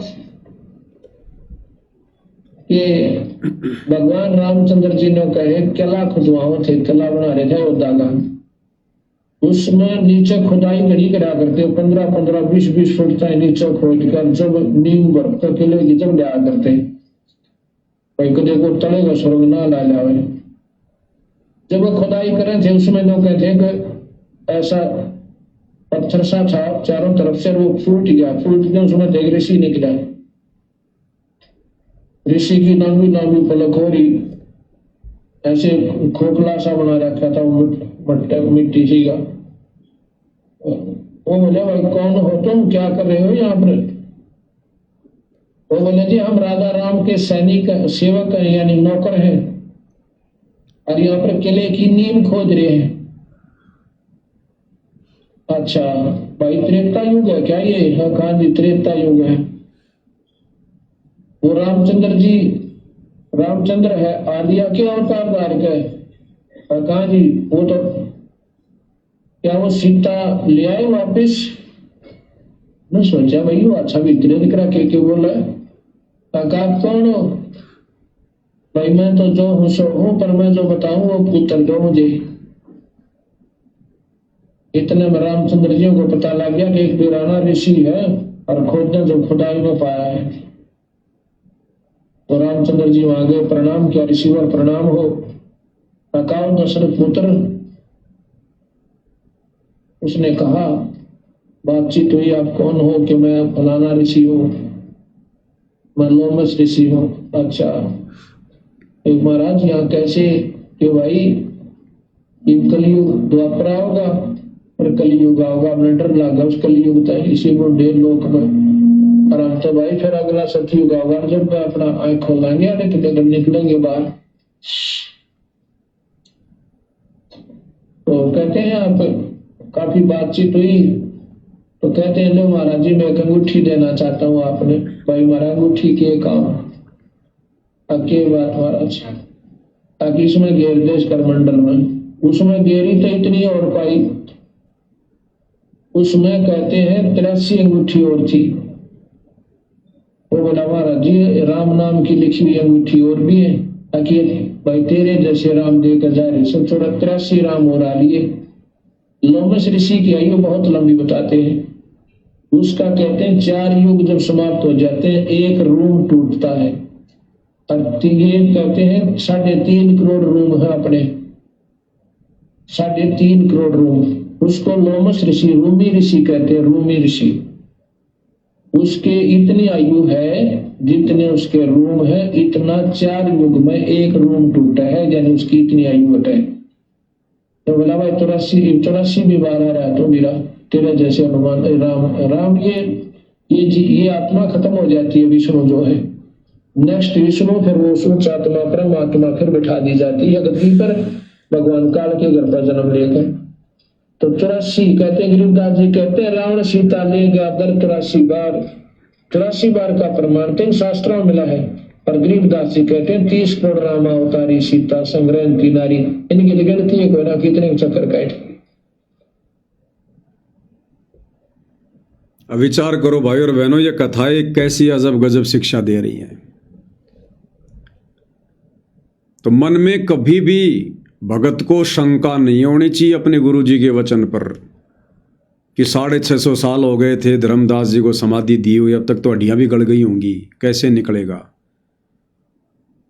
अब बताओ, वो लोमस ऋषि भी तो वहां पर नीचे बैठा है, अभी भी बैठा ही हुआ है,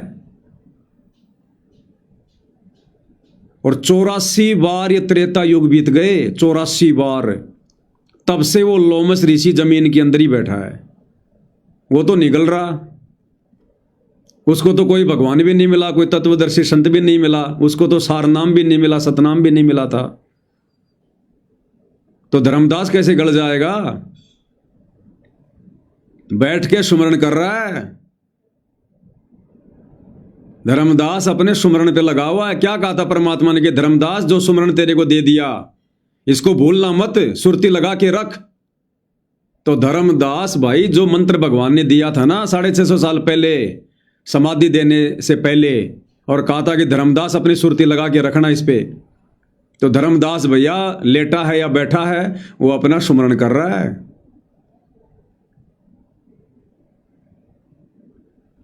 अब लोमस ऋषि, इसकी तो कोई करोड़ों अरबों वर्षों की उम्र होगी भाई। कितनी लंबी उम्र बताई गुरुदेव भगवान ने।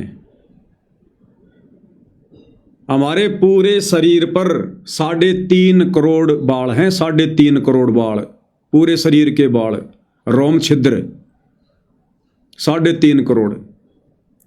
और गुरुदेव क्या कह रहे हैं?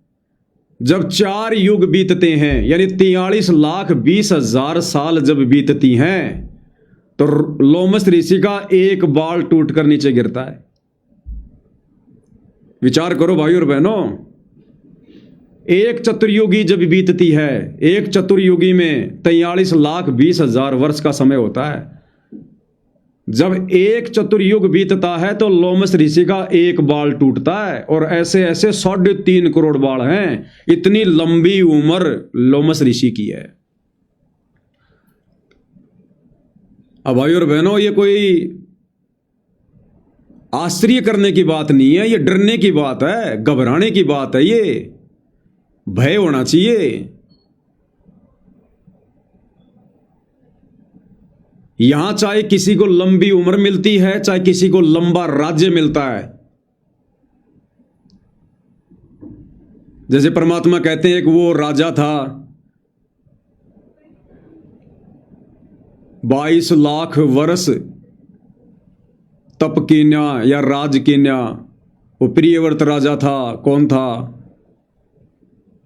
11 अरब वर्ष तक उसने राज्य किया। तो चाहे किसी को लंबा राज्य मिले, चाहे किसी को लंबी उम्र मिले, ये मिलता है कबीर भगवान सतगुरु रामपाल जी की भक्ति से। और किस समय? इस कलयुग की बिचली पीढ़ी में हम जो भक्ति करते हैं, जो दान धर्म करते हैं, सेवा करते हैं, इस कलयुग की बिचली पीढ़ी वाली भक्ति के प्रतिफल में जो पार नहीं हो पाते, रह जाते हैं, फिर ये सारे पद उन भक्तों को मिलते हैं। तो विचार करो भाई और बहनों, यदि हम इस समय रह जाते हैं किसी भी कारण से, अपनी कमी के चलते ही रहेंगे, तो भक्ति तो भैया परमात्मा कहते हैं कि साहिब हक ना राक्षसी जब मांगो तब दे। सोया तो निष्फल गया, जाग्या सो फल ले, और साहिब हक नहीं राक्षसी जब मांगो तब दे। तो ये इतनी अजब गजब, इतनी जबरदस्त भक्ति हमारी बन रही है। प्रथम मंत्र का सुमरण, सतनाम का सुमरण, गुरुदेव भगवान की सेवा, महिमा, हरि सेवा युग 4 है, गुरु सेवा पल 1। यानी जिसको दुनिया भगवान मानती है या भगत जिसको भगवान मानते हैं अनजाने में, दाढ़ी मूंछ वाले कबीर को कहते हैं उस भगवान की तो 4 युग तक सेवा कर ले, 43,20,000 वर्ष तक। और गुरु सेवा पल एक, और गुरु की सेवा यदि तूने एक पलक झपकने जितनी देर भी तूने कर ली तो कहते हैं तेरे भगवानों की सेवा से कई कई गुना ज्यादा फल है। तो इतनी जबरदस्त भक्ति हमारी वर्तमान में बन रही है, सूक्ष्म तरीके से हमें दिखाई नहीं दे रही। एक सतनाम की कीमत कितनी बताई गुरुदेव ने, 14 लोक ना तुलावे राम रंग हो रही हो, 3 लोग पाशिंग धरे रंग हो रही हो। इतनी जबरदस्त भक्ति बन रही है। और जो रह जाते हैं भगत अपने नालायकी के चलते, फिर उनको लोमस ऋषि जैसे, कागभूषण जैसे, दुर्वासा जैसे, चुणक जैसे, वशिष्ठ जैसे, विश्वामित्र जैसे, कपिल जैसे, फिर ऐसे जन्म मिलते हैं जिनकी उम्र की कोई गिनती नहीं होती है। अब कितना बड़ा पंगा मोल ले लिया उस लोमस ऋषि वाली आत्मा ने। कलयुग की पिछली पीढ़ी में था, सतगुरु रामपाल जी उनके गुरु थे और बड़ी अच्छी सेवा की होगी उसने, तन मन धन से जी जान लगा के। लेकिन अंत काल में किसी न किसी कारण से रह गया, पार नहीं हो पाया। और जो मन में इच्छा थी, जो धारणा थी, वो परमात्मा पूरी करता है। उसकी लंबा जीने की इच्छा थी, इसलिए परमात्मा ने उसको उस भक्ति के प्रतिफल में लंबा जीवन दे दिया। अब क्या कर रहा है? मिट्टी में पड़ा है, मिट्टी में। कह रहा है मैं तो खाली सतयुग में निकलता हूं बस, बाकी फिर मिट्टी में आके बैठ जाता हूं, समाधि ले लेता हूं। क्या खाक सुख है ये?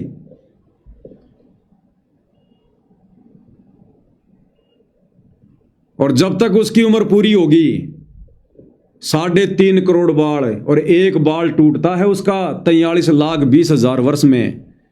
और जब तक 3.5 करोड़ बाल पूरे नहीं टूट लेंगे तब तक वो मुक्त नहीं हो सकता। अब मुक्त तो छोड़ो, सतगुरु की शरण में नहीं आ सकता।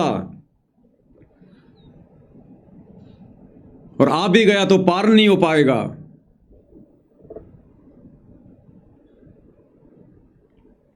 क्योंकि लंबी उम्र मांग रखी भाई। परमात्मा इच्छा पूरी करेगा, बेटा पूरी कर ले तेरी इच्छा।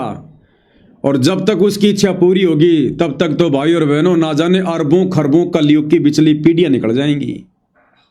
अरबों खरबों कलयुग की बिचली पीढ़ियां। हम इतना दुख उठाते हैं फिर। इस समय जो आत्मा रह जाती है। अब रामचंद्र जी ने पूछा महाराज जी आप कब आओगे बाहर? बोला भैया मैं सतयुग में आऊंगा। अब आएगा वो, जैसे धर्मदास जी को परमात्मा बाहर निकालेंगे। भाई और बहनों देख लेना, दास ज्ञान आधार से कह रहा है, उसको भी बाहर निकालेगा। लोमस ऋषि भी बाहर निकलेगा। उसने सतयुग में बाहर निकलने की बात कही है। तो असली सतयुग तो अब आएगा 2028 के बाद। असली सतयुग तो अब आएगा। अरे असली सतयुग वो होता है जिसमें सत्य पुरुष खुद धरती पर प्रकट हो, जिसमें सत्य पुरुष खुद धरती पर प्रकट हो। वो सतयुग तो वैसे आएगा जो परमात्मा ने विधान बना रखा है। वो सतयुग, त्रेता, द्वापर, कलयुग, ये तो परमात्मा ने जो है वो सर्कल बना रखा है।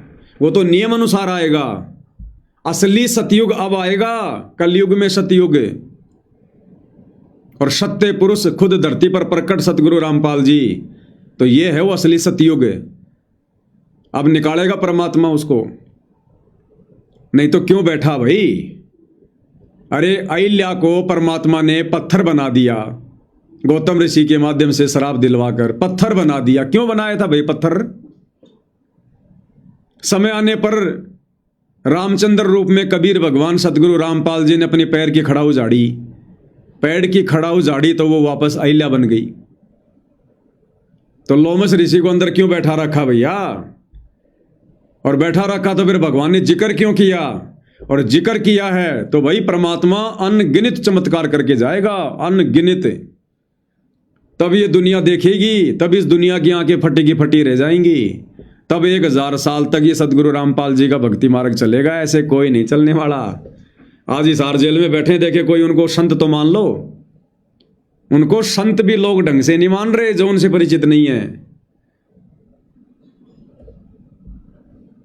तो ऐसे ऐसे चमत्कार भाई और बहनों ये कबीर भगवान करेगा।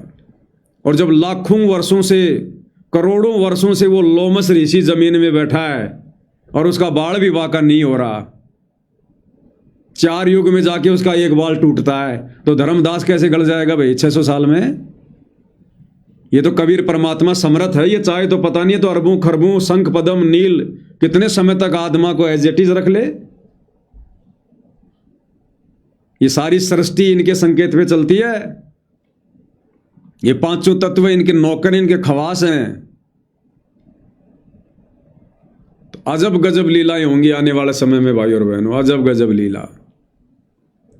तब गुरुदेव भगवान के सतलोक जाने के बाद हजारों साल तक, लाखों साल तक ये भक्ति मार्ग चलेगा। वरना देख लो 1994 में परमात्मा ने भक्ति मार्ग शुरू किया, 2014 में बरवाला कांड हो गया, और 2014 से आज 2026 सतगुरु रामपाल जी के परिवार ने, उनके भक्तों ने उनके मिशन की ऐसी तैसी कर दी। सोचो अगर बरवाला कांड के बाद सतगुरु रामपाल जी अगर परमानेंट सतलोक निकल गए होते तो ये मिशन आगे चलता क्या? ये मार्ग आगे चलता? 10 साल में मिशन की ऐसी तैसी कर दी उनके परिवार ने। इतनी ज्यादा गंदगी ठोक दी इस मिशन में। कोई नियम नाम की चीज रही नहीं, कोई मर्यादा नाम की चीज रही नहीं। लाखों साल मार्ग चलेगा ऐसे? तो ये समर्थ है, इसको पता है कि कैसे इस मिशन को आगे चलाना है, कैसे इस मार्ग को आगे चलाना है। तो भाई और बहनों, हमने गुरुदेव भगवान के वचन पर, उनकी लीलाओं पर किसी भी प्रकार की कोई शंका जाहिर नहीं करनी है। तो आने वाले समय में ये ऐसे ऐसे चमत्कार करेगा परमात्मा। और बच्चों, उसको लास्ट ये हो गया था कि तेरे सांस अंतिम है, अंतिम सांस है, ना बेटा याद आया, ना बेटी, ना वो संपत्ति, ना को पत्नी, अपना जीवन दिखाई दिया था। गरीबदास जी कहते हैं अब मुहूर्त सटदलीप एक घड़ी, एक सटदलीप नाम का इस रामचंद्र जी और का परदादा था सटदलीप। वो इंद्र के पक्ष में राक्षसों से लड़ने गया था सेना लेकर। ये सिद्धियाँ इतनी थी इनके पास, ये ऐसे आम बातें थी। और इंद्र ने जहाज वायुयान बेच के ऊपर बुला रखा था।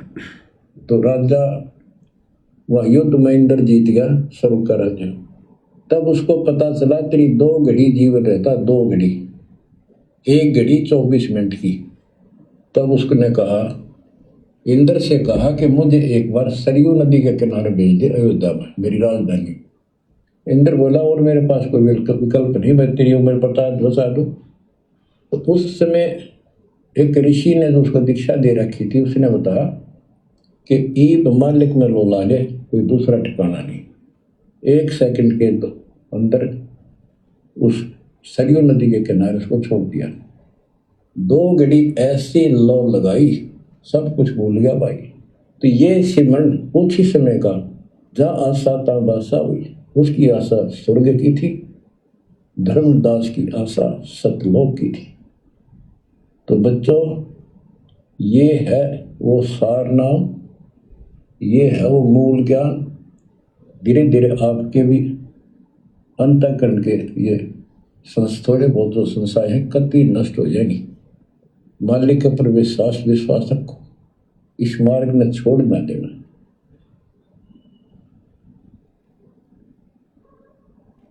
अब तो फिर हम वहाँ देख कर आए थे उस जगन्नाथ के उस सारे सिस्टम को, जहाँ मालिक ने वो चबूतरे बैठ कर समुद्र रुका था। वहाँ एक, या उसको सुरक्षित रखने के लिए वहाँ एक मंदिर नुमा स्थान मणि बना रखी है। क्या कह रहे हैं गुरुदेव? धर्मदास जी की समाधि को सुरक्षित रखवाने के लिए वहाँ एक मंदिर नुमा गुम्बज बना रखी है, और एक कबीर पंथी वहाँ पर मेहनत रहता है। उसको सुरक्षित रखने के लिए वहाँ एक मंदिर नुमा स्थान मणि बना रखी है, ताकि वो सुरक्षित रहे। वो पूजा पाजा नहीं उसमें कुछ भी। वहाँ कबीर पंथी मेहनत रहते हैं, और उनको थोड़ा बहुत चढ़ावा से जब से गुजारा कर रहे, वो उसके संरक्षक है, बस इतना। तो परमात्मा ने उसको अभी तक सुरक्षित रखवाया है। नहीं तो कब के लोग ढा ढू देते उसको। गुरुदेव भगवान ने सुरक्षित रखवाया है। आज गुरुदेव भगवान हिसार जेल से बाहर निकलकर जब जगन्नाथ जाएंगे तो वहां कुछ तो चमत्कार दिखाएंगे। वहां पर धर्मदास जी को परमात्मा बाहर निकालेंगे। फिर आमिनी देवी भी अपने पति ना आया तो उसको देखने चली गई। परमात्मा ने फिर उसको भी यही दशा करी कि भगवान मेरा भी ऐसे नहीं छुपा था, अब मैं भी छकली और थकली। उसके बाद जब धर्मदास जी वापस नहीं पहुंचे तो धर्मदास जी की धर्मपत्नी आमिनी देवी वो भी चली गई परमात्मा की प्रेरणा से। परमात्मा ने उसको भी प्रेरणा करके और जगन्नाथपुरी बुलवा लिया। और जब उसको पता चला कि ऐसे ऐसे धर्मदास जी को समाधि दे दी गई है तो आमिनी देवी ने कहा कि हे गुरुदेव, हे परमात्मा, मेरे को भी समाधि दे दो। अब भाई आमिनी देवी को समाधि देने का क्या मतलब था भाई? आमिनी तो कोई काम खराब करने वाली नहीं थी। आमिनी को कौन सा परमात्मा ने सार नाम दिया था जो उस मंत्र को आगे बता देती? अगर कोई ये सोचे कि भाई धर्मदास उस मंत्र को आगे बता देता इसलिए परमात्मा ने जिंदा समाधि दे दी, आमिनी देवी किसको मंत्र बताती? आमिनी देवी को तो परमात्मा कहते हैं केवल सतनाम सतनाम दिया था। और उस समय भाई और बहनों कौन सा सतनाम दिया था, क्या सतनाम दिया था तो परमात्मा को पता है। मालिक तो जो मर्जी मंत्र दे दे वही सतनाम है। उस समय तो मंत्र देने ही नहीं थे। ये सतनाम भी किसी को नहीं देना था। जब प्रथम नाम ही परमात्मा ने उस समय पूरा नहीं दिया तो सतनाम कैसे देंगे, सारनाम कैसे देंगे? तो चलो धर्मदास को तो ये सोच लो भैया, अगर वो जिंदा रहता तो पुत्र मोह में आके वो सार नाम बता देता चूड़ामणि को। आमिनी क्या बताती? तो आमिनी को भी जिंदा समाधि देने का क्या मतलब है? परमात्मा दोनों को बाहर निकालेंगे एज इट इज, ऐसे के ऐसे। और कह रखा गुरुदेव भगवान ने सत्संग में कि बच्चों ये भक्ति करते रहो, सतलोक जाओगे, शरीर जाओगे। तो परमात्मा सबके सामने, लाखों लोगों के सामने धर्मदास को और आमिनी देवी को समाधि से बाहर निकालेंगे और उन दोनों आत्माओं को वो प्रवचन करेंगे वहां पर घंटों खड़े होके। जैसे उस कमाल ने और कमाली ने 1.5-2 घंटे खड़े होके परमात्मा की महिमा गाई थी, ऐसे धर्मदास और आमिनी देवी कई घंटों तक परमात्मा जी का गुणगान करेंगे, महिमा गाएंगे, 650 साल का पूरा इतिहास बताएंगे। और उसके बाद परमात्मा उन दोनों आत्माओं को सबके सामने शरीर सतलोक भेजेंगे। भाई वचन है गुरुदेव का, कह रखा गुरुदेव ने सत्संग में कि बच्चों भक्ति करते रहो, सतलोक जाओगे, शरीर जाओगे। तो परमात्मा शरीर भी भेजेगा भाई। अरे जब 500 साल पहले मीराबाई के चाचा ससुर भवन को, घोड़े को और गुलाम को शरीर विष्णु लोक में भेज दिया था, तो ये तो कलयुग की बिचली पीढ़ी है। ना जाने परमात्मा क्या क्या चमत्कार करेंगे, क्या क्या चमत्कार। ये दुनिया ज्ञानवान से नहीं मानने वाली। ज्ञानवान से तो उनके भगत ही नहीं मान रहे, उनका परिवार ही नहीं मान रहा। ज्ञानवान से तो केवल ये चंद मुट्ठी भर भगत मान पाए हैं, साथ संगति से जुड़े भाई बहन। हमें किन्हीं चमत्कारों की उम्मीद नहीं है। हमें कोई इच्छा नहीं है कि परमात्मा ऐसा चमत्कार दिखाएं, ऐसा चमत्कार करें। या हमारी अंदर से ऐसी कोई इच्छा नहीं है कि भाई हम भी देखेंगे धर्मदास को बाहर कैसे निकालेंगे, फिर हमें विश्वास होगा कि हाँ गुरुजी भगवान है। हमने तो आज ही विश्वास कर लिया। हमारी कोई इच्छा नहीं है धर्मदास को समाधि से निकलते हुए बाहर देखने की, लोमस ऋषि को बाहर निकलते हुए देखने की, या प्रहलाद के लोक में परमात्मा उड़ के जाएंगे दुनिया के सामने। हमें आवश्यकता नहीं है। हमारे अंदर तो रत्ती भर भी इच्छा नहीं है, रत्ती भर भी। हमारी तो एक इच्छा है कि परमात्मा हमें निकाल दे यहां से, सतलोक भेज दे बस परमात्मा। आगे मालिक की मौज है, वो करते रहेंगे चमत्कार जिनके लिए करने होंगे। हमारे लिए चमत्कार कोई खास मायने नहीं रखता। हम तो उनकी ज्ञान आधारी आत्मा है, चमत्कारी आत्मा नहीं है। चमत्कार देख कर तो वो जुड़ेंगे फिर आगे जिन्होंने पार नहीं होना है। तो आमिनी को भी परमात्मा ने जो है जीवित समाधि दी। इसका मतलब दोनों को परमात्मा बाहर निकालेंगे और शरीर दोनों को सतलोक भेजेंगे, तभी ये धर्मदास के वंशज सतगुरु रामपाल जी के चरणों में नाक रगड़ेंगे कि हे साहेब हम तो नकली साहिब थे, असली साहिब तो आप हो। फिर आमनी देवी भी अपने पति ना आए तो उसको देखने चली गई। परमात्मा ने फिर उसको भी यही दशा करी कि भगवान मेरा भी ऐसे नहीं छुपा। अब मैं भी छकली और थकली, तो उन दोनों की यादगार वहाँ आज भी बनी हुई है। बच्चों, ये था उस समय जब धर्मदास से अतिरिक्त कोई भी सच्चे ज्ञान को सुनने वाला सुनाने वाला नहीं था, और आज आपके लिए तक परमात्मा ने खजाना खोल दिया। बच्चा बच्चा एक दूसरे को सपोर्ट करता है, परमात्मा ने ये कहा, परमात्मा ने ये कहा, ये प्रमाण है। आपको मोक्ष में कोई दिक्कत नहीं आने की। क्या कह रहे हैं गुरुदेव कि धर्मदास जी में थोड़ी बहुत कमी इसलिए रह गई क्योंकि उस समय इस ज्ञान को बताने वाला दूसरा कोई था ही नहीं। चर्चा करे तो किसके सामने करे, और बिना ज्ञान चर्चा के, बिना साथ संगति के दृढ़ता नहीं आ सकती। और आज गुरुदेव भगवान कह रहे हैं कि बच्चों, आज बच्चे बच्चे की जुबान पर, आज बच्चा बच्चा एक दूसरे को सपोर्ट करता कि गुरुजी ने ये कहा, गुरुजी ने ये कहा, गुरुजी ने वो कहा। आज बच्चा बच्चा सपोर्ट करता है। अब विचार करो भाई और बहनों, काल के दूत कौन है वर्तमान में? गुरुदेव कह रहे हैं आज बच्चा बच्चा सपोर्ट करता कि गुरुजी ने ये कहा, गुरुजी ने वो कहा। तो ये जो लाइव वीडियो चल रहा है, ये वही तो ज्ञान प्रचार हो रहा है, ये गुरु की महिमाएं तो हो रही है, गुणगानित हो रहा है। परमात्मा तो यही चाहते हैं कि इस ज्ञान को बच्चा बच्चा जन जन तक पहुंचाए। और सोशल मीडिया किस लिए दी भगवान ने? हमारे को ज़्यादा मेहनत ना करनी पड़े, किसी के साथ में कोई ज़्यादा वाद विवाद ना करना पड़े। सोशल मीडिया पर हजारों लाखों लोग जुड़ेंगे, देखेंगे, जिसको समझ में आएगा ज्ञान ग्रहण कर लेगा, नहीं तो चला जाएगा। और आज इस ज्ञान प्रचार का सबसे ज़्यादा विरोध कौन कर रहा है? सतलोक आश्रम, गुरु जी का परिवार, ये कोऑर्डिनेटर। अरे मैं पवन दास और हम सत्सेवक भाई बहन, हम कोई आसाराम का प्रचार नहीं करते, राम रहीम का नहीं करते, कबीर भगवान सतगुरु रामपाल जी का कर रहे हैं दिन रात, उन्हीं के द्वारा दी गई सोशल मीडिया पर। और सबसे ज्यादा विरोध कौन कर रहा है? गुरु का परिवार। गुरु जी तो कह रहे हैं कि बच्चा बच्चा सपोर्ट कर रहा है। और जब यहां पर साथ संगति के माध्यम से जब ये सपोर्ट लोगों को मिल रहा है तो गुरु जी का परिवार दुखी हो रहा है, आश्रम वाले दुखी हो रहे हैं कि ये लाइव क्यों आ रहे हैं, वीडियो क्यों बना रहे हैं, और ये साथ संगति को रुकवाने का प्रयास करते हैं, मुकदमे करवाते हैं, जेल भिजवाते हैं, मारपीट करते हैं। तो असल में काल के दूत कौन हुए भाई और बहनों? जबकि इस ज्ञान का तो जितना ज्यादा प्रचार हो, जितना ज्यादा प्रसार हो, उतना अच्छा है। और सोशल मीडिया से बढ़िया मंच कोई नहीं हो सकता। आप सारा दिन में 10 ज्ञान गंगा पुस्तक नहीं बेच पाओगे ढंग से। और कितना भागोगे, कितना दौड़ोगे, कितने आप जी ये पसीने बहाओगे। और सोशल मीडिया के ऊपर घर बैठे बैठे हजारों लोग आपको देख रहे हैं, हजारों। ना कोई वाद विवाद करने वाला, ना कोई तर्क वितर्क करने वाला। असली ज्ञान प्रचार सोशल मीडिया है। सोशल मीडिया क्योंकि भगवान ने सबकी जेब में मोबाइल डाल दिए, झोपड़ी झोपड़ी में मोबाइल हो गए, बच्चे बच्चे के पास मोबाइल हो गए। और विरोध कौन कर रहा है? गुरु का परिवार। जबकि उनको पता अच्छे से कि हम साथ संगति वाले भाई बहन हम क्या कर रहे हैं। हम गुरु को परमात्मा मानने वाले जीव हैं, हम ज्ञान आधारी जीव हैं, हमारा लक्ष्य केवल मोक्ष प्राप्ति है। लेकिन काल नहीं चाहता ना।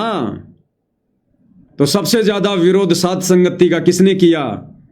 साथ संगति बोले तो सतगुरु रामपाल जी का असली मिशन, सतगुरु रामपाल जी का यथार्थ मोक्ष मिशन। तो काल ने तो भक्तों के कर्म फुड़वाने से मतलब है, कर्म फुड़वाने से। ये नकली साधु संतों का भी इतना विरोध नहीं करते जितना साथ संगति का करते हैं सतलोक आश्रम वाले। तो गुरु तो कह रहा है कि आज वर्तमान में बच्चा बच्चा सपोर्ट कर रहा है कि गुरुजी ने ये कहा, गुरुजी ने वो कहा। तो हम सारा दिन लाइव आकर यही तो बताते हैं कि गुरुजी ने सत्संग में ये बताया, गुरुजी ने इस पुस्तक में ये बताया। और आश्रम वालों को दर्द होता है। तो ये गुरुजी के ज्ञान प्रचारक हैं या गुरुजी के ज्ञान विरोधक हैं सतलोक आश्रम वाले? तो ये हैं वो असली काल के दूत भाई और बहनों, असली काल के दूत। तो इन आश्रमों में जाने वाली संगत से प्रार्थना, भैया निकल जाओ इनसे बाहर। कुछ नहीं मिलेगा तुम्हें वहां पर, कुछ नहीं मिलेगा। तुम सोच रहे हो हमारी भक्ति बन रही है, तुम सबकी मर्यादा खंडित है। तुम्हारी जो पिछली भक्ति है वो भी धीरे धीरे पंचर हो रही है, आगे की भक्ति तो छोड़ो। तुम सबके जो कनेक्शन है वो कटे हुए हैं। जब गुरु के परिवार का कनेक्शन ठीक नहीं है, केवल अपनी बैटरी खा रहे हैं, अपनी मलाई खा रहे हैं पिछली, और कब बैटरी डिस्चार्ज हो जाए, कब दुर्गति हो जाए, कोई भरोसा नहीं इनका। तभी तो आए दिन इनके कोऑर्डिनेटर कुत्ते वाली मौत मर रहे हैं, अकाल मौत मर रहे हैं। तो आश्रमों से जुड़े नादान भगत भाई बहनों से प्रार्थना है, परमात्मा चाहिए तो साथ संगति से जुड़ जाओ, दूसरा तरीका नहीं है। चाहे कहीं धक्के खा लेना, समय रहते आ जाओगे अच्छी बात है, नहीं तो कमर तुड़वा के आओगे। अगर भक्ति करनी है तो जुड़ना यही पड़ेगा। नियम मर्यादा भक्ति क्रिया यही होगी जो साथ संगत वाले भाई बहन कर रहे हैं।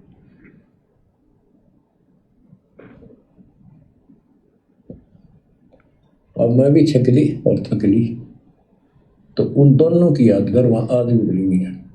बच्चों, ये था उस समय जब धर्मदास से अतिरिक्त कोई भी सच्चे ज्ञान को सुनने वाला सुनाने वाला नहीं था। और आज आपके लिए तो परमात्मा ने खजाना खोल दिया। बच्चा बच्चा एक दूसरे को सपोर्ट करता है, परमात्मा ने ये कहा, परमात्मा ने ये कहा, ये प्रमाण है। आपको मोक्ष में कोई दिक्कत नहीं आने की। लेकिन भाई आश्रम वाले नहीं चाहते कि भगत दृढ़ हो जाएं। समर्पित हो जाओ। इन बालकों की कथा ना सुनना, कहते ये डूम बाट के गीत नहीं है, ये समर्थ की बताई सच्ची कथा, ये सत्यनारायण कथा है। परमात्मा आपको मोक्ष दे, सदा सुखी रखे। सत्संग।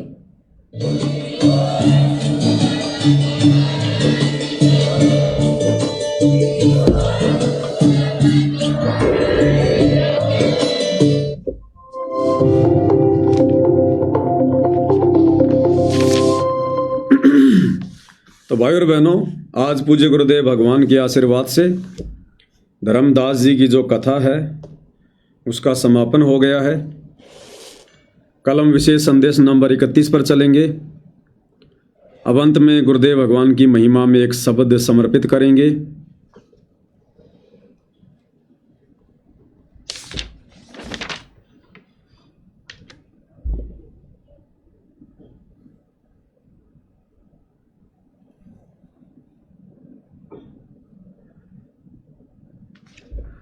शब्द नंबर 62 है, पेज नंबर 161।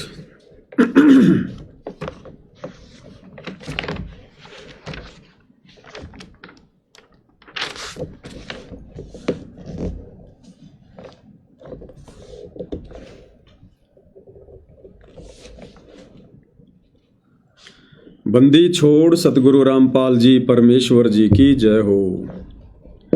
सत्संग में आवे कोई सूरा, जो है भागा का पूरा। सत्संग में आवे कोई सूरा, जो है भागा का पूरा। भागा का पूरा रे वो तो किस्मत का पूरा। भागा का पूरा रे वो तो किस्मत का पूरा। आवेगा सत्संग में कोई सूरा, जो है भागा का पूरा। कि सत्संग में कोई सूरवीर आत्मा ही आ सकती है। अब सूरवीर का मतलब ये नहीं जो किसी को मार दे, पीट दे, गोली से मार दे, उसको सूरवीर नहीं कहते। वो तो असल में कायर है। भक्ति मार्ग में सूरवीर उसको कहते हैं जो संघर्ष करता है अपनी भक्ति बचाने के लिए, अपनी मर्यादा बचाने के लिए, अपने गुरु के वचन को निभाने के लिए। उसको भक्ति मार्ग में सूरवीर की संज्ञा दी गई है। और आम समाज में सूरवीर लोग उसको मानते हैं जो दुश्मनों को मार दे, किसी की तलवार से गर्दन उतार दे युद्ध के मैदान में। वो सूरवीर हैं, लेकिन वो अध्यात्म के सूरवीर नहीं है। विषयों की रेही साधो मुख नहीं लावे। विषयों की रेही साधो मुख नहीं लावे। खावे राम नाम की वो बुरा, जो है भागा का पूरा। बागा का पूरा रे वो तो किस्मत का पूरा, आवेगा सत्संग में कोई सूरा, जो है बागा का पूरा। क्या कह रहे हैं गुरुदेव? विषयों की रेही साधो मुख नहीं लावे। जो सूरवीर होगा, भक्ति मार्ग का सूरवीर होगा, वो विषय विकारों की तरफ, काम क्रोध लोभ मद अहंकार, इनकी तरफ मुंह करके भी नहीं सोएगा। विषयों की रेही साधो मुख नहीं लावे, खावे राम नाम की वो बूरा। बूरा यानी खांड शक्कर, वो तो राम नाम की बूरा। जो भक्ति उसके गुरुजी ने दे दी है, उसको मर्यादा में रह के दिन रात करेगा, विषयों की तरफ झांक के भी नहीं देखेगा। कहते हैं वो है असल में सूरवीर। दुनिया वाले तो साधो आनंद मनावे, दुनिया वाले तो साधो आनंद मनावे, वो रह जानो कुछ खोरिया, वो है बागा का पूरा। बागा का पूरा रे वो तो किस्मत का पूरा, आवेगा सत्संग में कोई सूरा, जो है बागा का पूरा। दुनिया वाले तो साधो आनंद मनावें। अब दुनिया वालों को तो भाई और बहनों तत्व ज्ञान नहीं, सच्चा सतगुरु प्राप्त नहीं। वो तो काल की व्यवस्था कोई उत्तम व्यवस्था मानकर जी रहे हैं बेचारे, कि पैसा कमा लो, बड़ा मकान बना लो, बड़ी गाड़ी ले आओ, बढ़िया घर में बच्चों की शादी कर दो हैं, और फिर लोग दिखावा करो। तो दुनिया वाले तो तत्व ज्ञान के अभाव में यहाँ पर आनंद मना रहे हैं। और जो सूरवीर होता है सतगुरु का, जो भगत होता है, वो क्या करता है? वो रह जानो कुछ खूरिया। खूरिया यानी कुछ गुम हो गया हो। वो सतगुरु का सच्चा सेवक, जिसको अध्यात्म में सूरवीर की संज्ञा दी गई है, जो तत्व ज्ञान से परिचित होता है, वो काल के लोक में आनंद नहीं मनाता। वो रह जानो कुछ खूरिया, वो ऐसे गुमसुम सा रहेगा, उदास उदास सा रहेगा, उन्मुन रहेगा, जैसे उसका कुछ खो गया हो। यानी भगत काल की व्यवस्था में नहीं सड़ता। भगत को ये तत्व ज्ञान लेने के बाद में चिंता हो जाती, उसको भय हो जाता फिर कि हे परमात्मा, ऐसा गंदा लोक, ऐसी गंदी व्यवस्था, अगर मेरा पैर फिसल गया तो लक 84 में जाऊंगा, अनंत बार गधा कुत्ता शूर बनूंगा, तपस्या पे जाऊंगा, भूना जाऊंगा। तो वो अपनी आत्मा के कल्याण को ध्यान में रखकर वो बिल्कुल चिंतित सा रहता है। जैसे आदरणीय नानक जी के बारे में गुरुदेव ने बताया कि साध मिले साड़ी सादी होंदी, विछड़ जा दिलगिरी वे, अख दे नानक सुनो जिहाना, मुश्किल हाल फकीरी वे। और ना जाने काल की कर डारे, किस विदल जा पाशावे, और जिना दे सरते मौत खुड़क दी, उन्हानु केड़ा हाशावे। तो भगत तो हमेशा निराश सा रहेगा, गुमसुम सा रहेगा, उदास सा रहेगा। ये ज्ञान समझ में आने के बाद भाई और बहनों, भगत की रुचि अपने खुद के घर वालों से भी ज्यादा बात करने की नहीं बनेगी। यार दोस्त रिश्तेदारों के साथ में तो गपशप मारना बहुत दूर की बात है। भगत एकांत में रहना पसंद करेगा।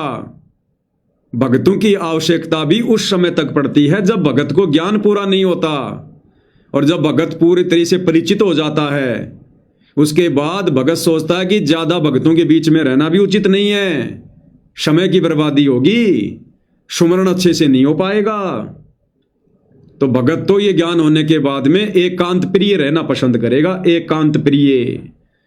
तो कहते हैं वो रह जानो कुछ खूरिया। भगत तो ऐसे रहेगा जैसे उसका कुछ खो गया हो। लल्लो पत्तों की साधो भगति वो छोड़े, लल्लो पत्तों की साधो भगति वो छोड़े, छोड़े जो गुरु हो अधूरा, वो तो बागा का पूरा। बागा का पूरा रे वो तो किस्मत का पूरा, आवेगा सत्संग में कोई सूरा, जो है बागा का पूरा। लल्लो पत्तों की साधो भक्ति वो छोड़े, इस काल लोक की घटिया साधना को ज्ञान होते तुरंत त्याग देगा। ये लल्लो पत्तों की भक्ति है, ब्रह्मा विष्णु महेश तक की भक्ति, काल और दुर्गा की भक्ति, ये ब्रह्म भक्ति तुरंत त्याग देगा, तुरंत छोड़ देगा जो सतगुरु का सूरवीर होगा। और छोड़े जो गुरु हो अधूरा, और जो आधा अधूरा गुरु होता है ना, उसको तुरंत त्याग देगा, तुरंत। डूबे थे पर उबरे गुरु के ज्ञान चमक, बेड़ा देखा जरजरा उत्तर चले फड़क। ज्ञानकार गांव का चमका सा होता है जो सतगुरु का सूरमा होता है। तीर्थ व्रत को साधो मन नहीं चावे, तीर्थ व्रत को साधो मन नहीं चावे। चावे सतगुरु चरणों की वो धूरा, वो है भागा का पूरा। भागा का पूरा रे वो तो किस्मत का पूरा।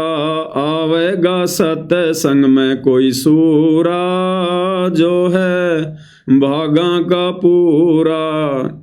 सतगुरु का सतज्ञान होने के बाद कहते हैं फिर वो तीर्थ व्रत, ये ओछी साधना, घटिया साधना, आदि अधूरी काल ब्रह्म की साधना, 3 लोक तक की आदि अधूरी साधना, इसको तुरंत त्याग देगा। और चावे सतगुरु चरणों की वो धूरा, वो तो अपने सतगुरुदेव भगवान के चरणों की धूल चाहेगा। अब सतगुरु के चरणों की धूल क्या है?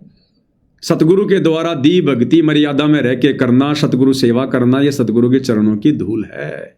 यानी उसका ध्यान सदा अपने गुरुदेव की भक्ति में, उनके चरणों में रहेगा। सांग सनीमा साधो कब हूं ना देखे, सांग सनीमा साधो कब हूं ना देखे। देखे वो घटे ही माही जहूरा, वो है भागा का पूरा। भागा का पूरा रे वो तो किस्मत का पूरा। आवेगा सत्संग में कोई सूरा, जो है भागा का पूरा। फिर जो सतगुरु का सूरवीर भगत होता है, उसकी क्या खासियत है, क्या उसकी पहचान है? सांग सनीमा साधो कबू न देखे। ये दुनिया का सांग सनीमा, नाचना गाना, ये भगत को अच्छा भी नहीं लगेगा, नजर उठा के भी नहीं देखेगा। अगर कानों में आवाज भी आ गई तो अच्छा सा नहीं लगेगा कि भाई यहां से निकल ले तुरंत। सांग सनीमा साधो कबू न देखे। और हमारे सतलोक आश्रम से जुड़े भाई बहन खुद अपने गुरुजी के प्रोग्राम में लड़कियां नचवा रहे हैं, म्यूजिक बजवा रहे हैं, रागनियां गवा रहे हैं। तो ये सतलोक आश्रम से जुड़े भाई बहन और सतगुरु रामपाल जी का कलयुगी परिवार, जो हरियाणा में इन मान सम्मान के कार्यक्रमों में जो लड़कियां लेकर आया लोगों के मनोरंजन के लिए, वो गांव वाले लेकर नहीं आए थे। वो लड़कियां नाचने वाली, रागनी गाने वाली, गांव वाले तो चवन्नी भी बर्बाद नहीं किए। गांव वालों को वहां तक आने में जो डीजल लगाना ट्रैक्टरों का, वो भी सतगुरु रामपाल जी के परिवार ने दिया। तो ये नाचने गाने वाली लड़कियों की व्यवस्था सतगुरु रामपाल जी के परिवार ने करवाई थी। तो बताओ, ये तो सांग सनीमा खुद देखना तो छोड़ो, दुनिया को दिखा रहे हैं। तो भाई ये लोग सतगुरु के शूरवीर हंस नहीं है। देखे वो घटे ही माही जहूरा, वो है भागा का पूरा। अब जो सतगुरु का सूरवीर भगत है वो क्या देखता है? वो अपने घट के अंदर, अपने शरीर के अंदर वो भक्ति के नजारे देखता है। कैसे देखता है? सतगुरु की भक्ति करके, यानी उसको आनंद आएगा। वो सदा अपने सतगुरु की भक्ति में मस्त रहेगा। राम नाम की बूरा उसका आनंद लेता रहेगा, सदा सुमरण करता रहेगा। वो है सतगुरु का असली सूरवीर भगत है। भली बुरी साधो सब की वो सुनता, भली बुरी साधो सब की वो सुनता। लोक लाज बगावे वो दूरा, वो है भागा का पूरा। भागा का पूरा रे वो तो किस्मत का पूरा। आवेगा सत्संग में कोई सूरा, जो है भागा का पूरा। फिर क्या विशेषता बताई सतगुरु के सूरवीर भगत की? भली बुरी साधो सबकी वो सुनता।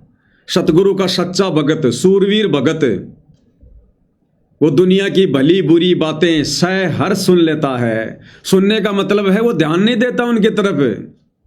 ये क्या पता इन नादानों को, इन बालकों को भक्ति मार्ग के विषय में, मेरे सतगुरुदेव भगवान के विषय में क्या जाने ये कल का बच्चा, ये नादान बालक। वो ध्यान नहीं देता किसी की बातों पर, चाहे उसके बारे में कोई कुछ भला बुरा कहे, चाहे उसके गुरु के बारे में कुछ भला बुरा कहे। वो अपनी मस्ती में मस्त रहता है कि मेरा गुरु तो साक्षात परमात्मा है, दुनिया चाहकर भी उसके दामन पे दाग नहीं लगा सकती। और मैं भगत यदि अपने गुरुजी की नजरों में पाक साफ हूं तो दुनिया चाहे कितना ही दाग लगाए कोई फर्क नहीं पड़ता। तो वो मस्त मौला रहता है वो दुनिया की तरफ से। भली बुरी साधो सबकी वो सुनता।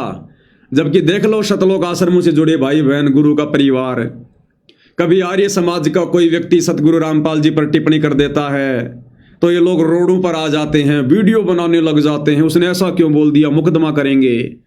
अभी 5-7 रोज पहले एक अंजलि आर्या नाम की एक बहन ने सतगुरु रामपाल जी को लेकर वही घिसी पीटी बातें जो हरियाणा में जो प्रचलित हैं, वो 4 बात उसने बोल दी।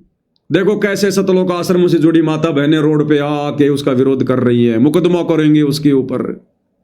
तो ये सतगुरु के सच्चे सूरवीर भगत के लक्षण नहीं है। सतगुरु क्या कह रहे हैं कि मेरा जो सूरवीर भगत होगा वो क्या होगा? भली बुरी साधो सबकी वो सुनता और लोक लाज बगावे वो दूरा। ये लोक लाज को उखाड़ के फेंक देगा कि हमने समाज नहीं चाहिए, हमने सतगुरु चाहिए। समाज की जो भी परंपरा, जो भी व्यवस्था भक्ति में बाधक है, 2 मिनट में उखाड़ के फेंक देगा कि भैया सतगुरु चाहिए, समाज मुझे कुछ नहीं दे सकता, समाज मुझे लक 84 से बाहर नहीं निकाल सकता, जन्म मरण से पीछा नहीं छुड़वा सकता। ढोले डरामे साधो जग के ना सुनता, ढोले डरामे साधो जग के ना सुनता। सुने वो अनहद तूरा जो है भागा का पूरा। भागा का पूरा रे वो तो किस्मत का पूरा। आवेगा सत्संग में कोई सूरा जो है भागा का पूरा। फिर आगे क्या विशेषता बताई सतगुरु के सूरवीर संत की? ढोल ड्रामे साधो जग के ना सुनता। ये दुनियादारी के ढोल ड्रामे, नाचने गाने बजाने, इसमें भगत की रुचि नहीं होती है। और सतलोक आश्रमों से जुड़े भाई बहन, गुरु का परिवार, ये तो सतलोक आश्रमों में भी फिल्में बना बना के, गाने लगा लगा के, बैकग्राउंड में म्यूजिक लगा लगा के और भक्तों को सुना रहे हैं। अन्नपूर्णा मुहिम की रागनियां बनवा बनवा के, गाने बनवा बनवा के, गुरुजी के प्रोग्राम में बाहर से लड़कियां लाकर उनसे रागनी गवाई जा रही है, उनसे डांस करवाया जा रहा है। ये लोग सतगुरु के सूरवीर हंस नहीं हैं। ये पहचान बता रहे हैं गुरुदेव भगवान। ढोल ड्रामे साधो जग के न सुनता। इनके तो सतलोक आश्रमों में जगत वाले 150 ट्रैक्टर लेके ढोल बाजे बजाते हुए आते हैं और उनका ये सतलोक आश्रम वाले, गुरु का परिवार, उनका स्वागत कर रहे हैं। वो मदीना गांव से वो नकली, वो कबीर पंथी स्वदेश 150 ट्रैक्टर लेके आया मदीना गांव से, ढोल बाजे बजाता हुआ आया सतलोक आश्रम धनाना के अंदर भी ढोल बाजे बजवाए। और गुरु का परिवार उन नकली कबीर पंथियों को, जो सतगुरु रामपाल जी के सबसे ज्यादा घोर विरोधी, जिन्होंने सबसे ज्यादा उनकी आत्माओं को फंसा रखा है, सतगुरु का परिवार उनको पगड़ी पहनाकर, साफा पहनाकर, शॉल पहनाकर उन काल के दूतों का स्वागत कर रहा है और बैंड बाजे आश्रम के अंदर बजवा रहा है। तो भाई ये सतगुरु के सूरवीर हंस नहीं है। ढोल ड्रामे साधो जग के न सुनता। सुने वो अनहद तूरा जो है भागा का पूरा। सतगुरु का हंस क्या सुनेगा? अनहद तूरा। अनहद, वो तो भैया सतनाम का जाप करेगा श्वास श्वास में, और सतनाम के जाप से फिर एक समय ऐसा आएगा उसके घट के अंदर ही उसे वो अनहद बाजा बजता हुआ दिखाई देगा। अब इसमें बहुत सारी बातें भाई और बहनों गुरुदेव ने क्लियर किया हुआ है। ये सबके साथ में घटना नहीं घटित होती है, ध्यान रखना। ये बहुत जल्दी उन आत्माओं के साथ में होता है जिनके पूर्व जन्म की भक्ति कमाई ज्यादा होती है, जिसके प्रतिफल में उसे वो अनहद धुन सुनाई देने लगती है। लेकिन गुरुदेव ने बताया कि जब तक हम इस शरीर में हैं और यदि हमें सतनाम के जाप से या प्रथम नाम के जाप से वो बाजा बजता हुआ वो झिंगे जैसी धुन सुनाई देती है, तो इसमें कोई खुशी जाहिर करने की बात नहीं है। इस पिंड के अंदर काल तक की ही धुन सुनाई देगी, तो ये कोई बड़ी बात नहीं है। और जिसको नहीं सुनाई दे रही है तो गुरुदेव कहते हैं कि उसने चिंता करने की जरूरत नहीं है, उसने अपनी भक्ति पर ध्यान देना है। मोक्ष मंत्र से होगा, मोक्ष सुमरण से होगा, मोक्ष मर्यादित भक्ति से होगा, चाहे बाजे बजे चाहे बाजे ना बजे। जैसे पहले के समय में शादियां होती थी तो क्या पहचान होती थी कि भाई बैंड बाजे बज गए, ढोलक बज गए, भाई बारात आ गई, लड़का आ गया भाई, तो लड़की खुश हो जाती थी कि हाँ आ गया मेरा पति भाई। और आजकल क्या हो रहा है, आजकल कोर्ट में जाके शादियां कर रहे हैं, ना कोई बैंड बज रहा ना कोई बाजा बज रहा, और वो भी शादी हो रही है। तो जिसको ये बैंड बाजे वगैरह सुनाई देते हैं, दास को तो नहीं सुनाई देते हैं, अगर किसी भाई को सुनाई देते हैं कोई आवाज किसी भी प्रकार की सुमरण करते समय, तो उसमें हमने ज्यादा कोई खुश होने की आवश्यकता नहीं है। वो तो काल तक की धुन है, वो तो केवल इस बात का ये प्रमाण है कि आपकी भक्ति जमा हो रही है और आपके पास में पिछले जन्म की भी काफी आपके पास में भक्ति है। और इन बाजों को देखकर हमने भ्रमित नहीं होना है, अपनी मर्यादा नहीं तोड़ देनी है, खाली बाजे सुनने के चक्कर में ही सुमरण करने नहीं बैठना है, बल्कि कोशिश करे गुरुदेव भगवान से प्रार्थना करे कि परमात्मा दास के ऊपर रजा करो परमेश्वर, मेरी भक्ति में किसी प्रकार की कोई बाधा ना हो। माया कमाई साधो हक की वो करता, माया कमाई साधो हक की वो करता, नाम कमाई में वो बेसबूरा, जो है भागा का पूरा, भागा का पूरा रे वो तो किस्मत का पूरा, आवेगा सत्संग में कोई सूरा, जो है भागा का पूरा। अब देखो कितनी बढ़िया शिक्षा दे रहे हैं गुरुदेव। सतगुरु अपने सूरवीर भगत की पहचान बता रहे हैं। नाम माया कमाई साधो हक की वो करता, माया कमाई यानी रोजी रोटी का धंधा बड़ी ईमानदारी से और मेहनत का करेगा, किसी का हिस्सा नहीं खाएगा, बेईमानी नहीं करेगा, चोरी जकारी रिश्वतखोरी काला बाजारी मिलावट ये नहीं करेगा। वो नेक नीति से काम धंधा करेगा, डरेगा भगवान से, हक हलाल की खाएगा। और नाम कमाई में वो बेसबूरा यानी रोजी रोटी के लिए धंधा तो सीमित करेगा, लिमिट करेगा, और नाम कमाई यानी सतगुरु ने जो मंत्र दे दिया, जो सेवा दे दी, जो भक्ति दे दी, उसमें वो बेसबूरा होकर लगा रहेगा। बेसबूरा यानी बेसबरा। जैसे कई लोग खाना खाते रहते हैं तो लोग क्या कहते हैं, भैया इतना ज्यादा बेसबरा क्यों हो रहा है, पेट तो तेरा ही है, लिमिट का खा। बेसबरा यानी खाए जा, सबर ही नहीं, संतोष ही नहीं। तो कहते हैं जो सतगुरु का सच्चा भगत होगा नाम कमाई में वो बेसबूरा होगा कि कर लूं मंत्र जाप जितने हो जाए उतने, कर लूं सेवा जितनी भगवान की हो जाए उतनी, सत्संग सुनने बैठ गया तो सुनता ही रहेगा, सुन लूं। बेसबूरा, उसको पता है कि ये कमाई मेरे काम आएगी, ये मेरा असली धन जमा हो रहा है। तो भाई और बहनों, पूज्य गुरुदेव भगवान के आशीर्वाद से आज की सत्संगति में केवल इतना ही। कल विशेष संदेश नंबर 31 पर गुरुदेव भगवान की महिमा करेंगे। तब तक पूज्य गुरुदेव भगवान हम सबको आज्ञा दे, आशीर्वाद दे, सद्बुद्धि दे, हमारा मार्गदर्शन करे, भ्रम ने भटकने से बचाए। बंदी छोड़ सतगुरु रामपाल जी परमेश्वर जी की जय हो।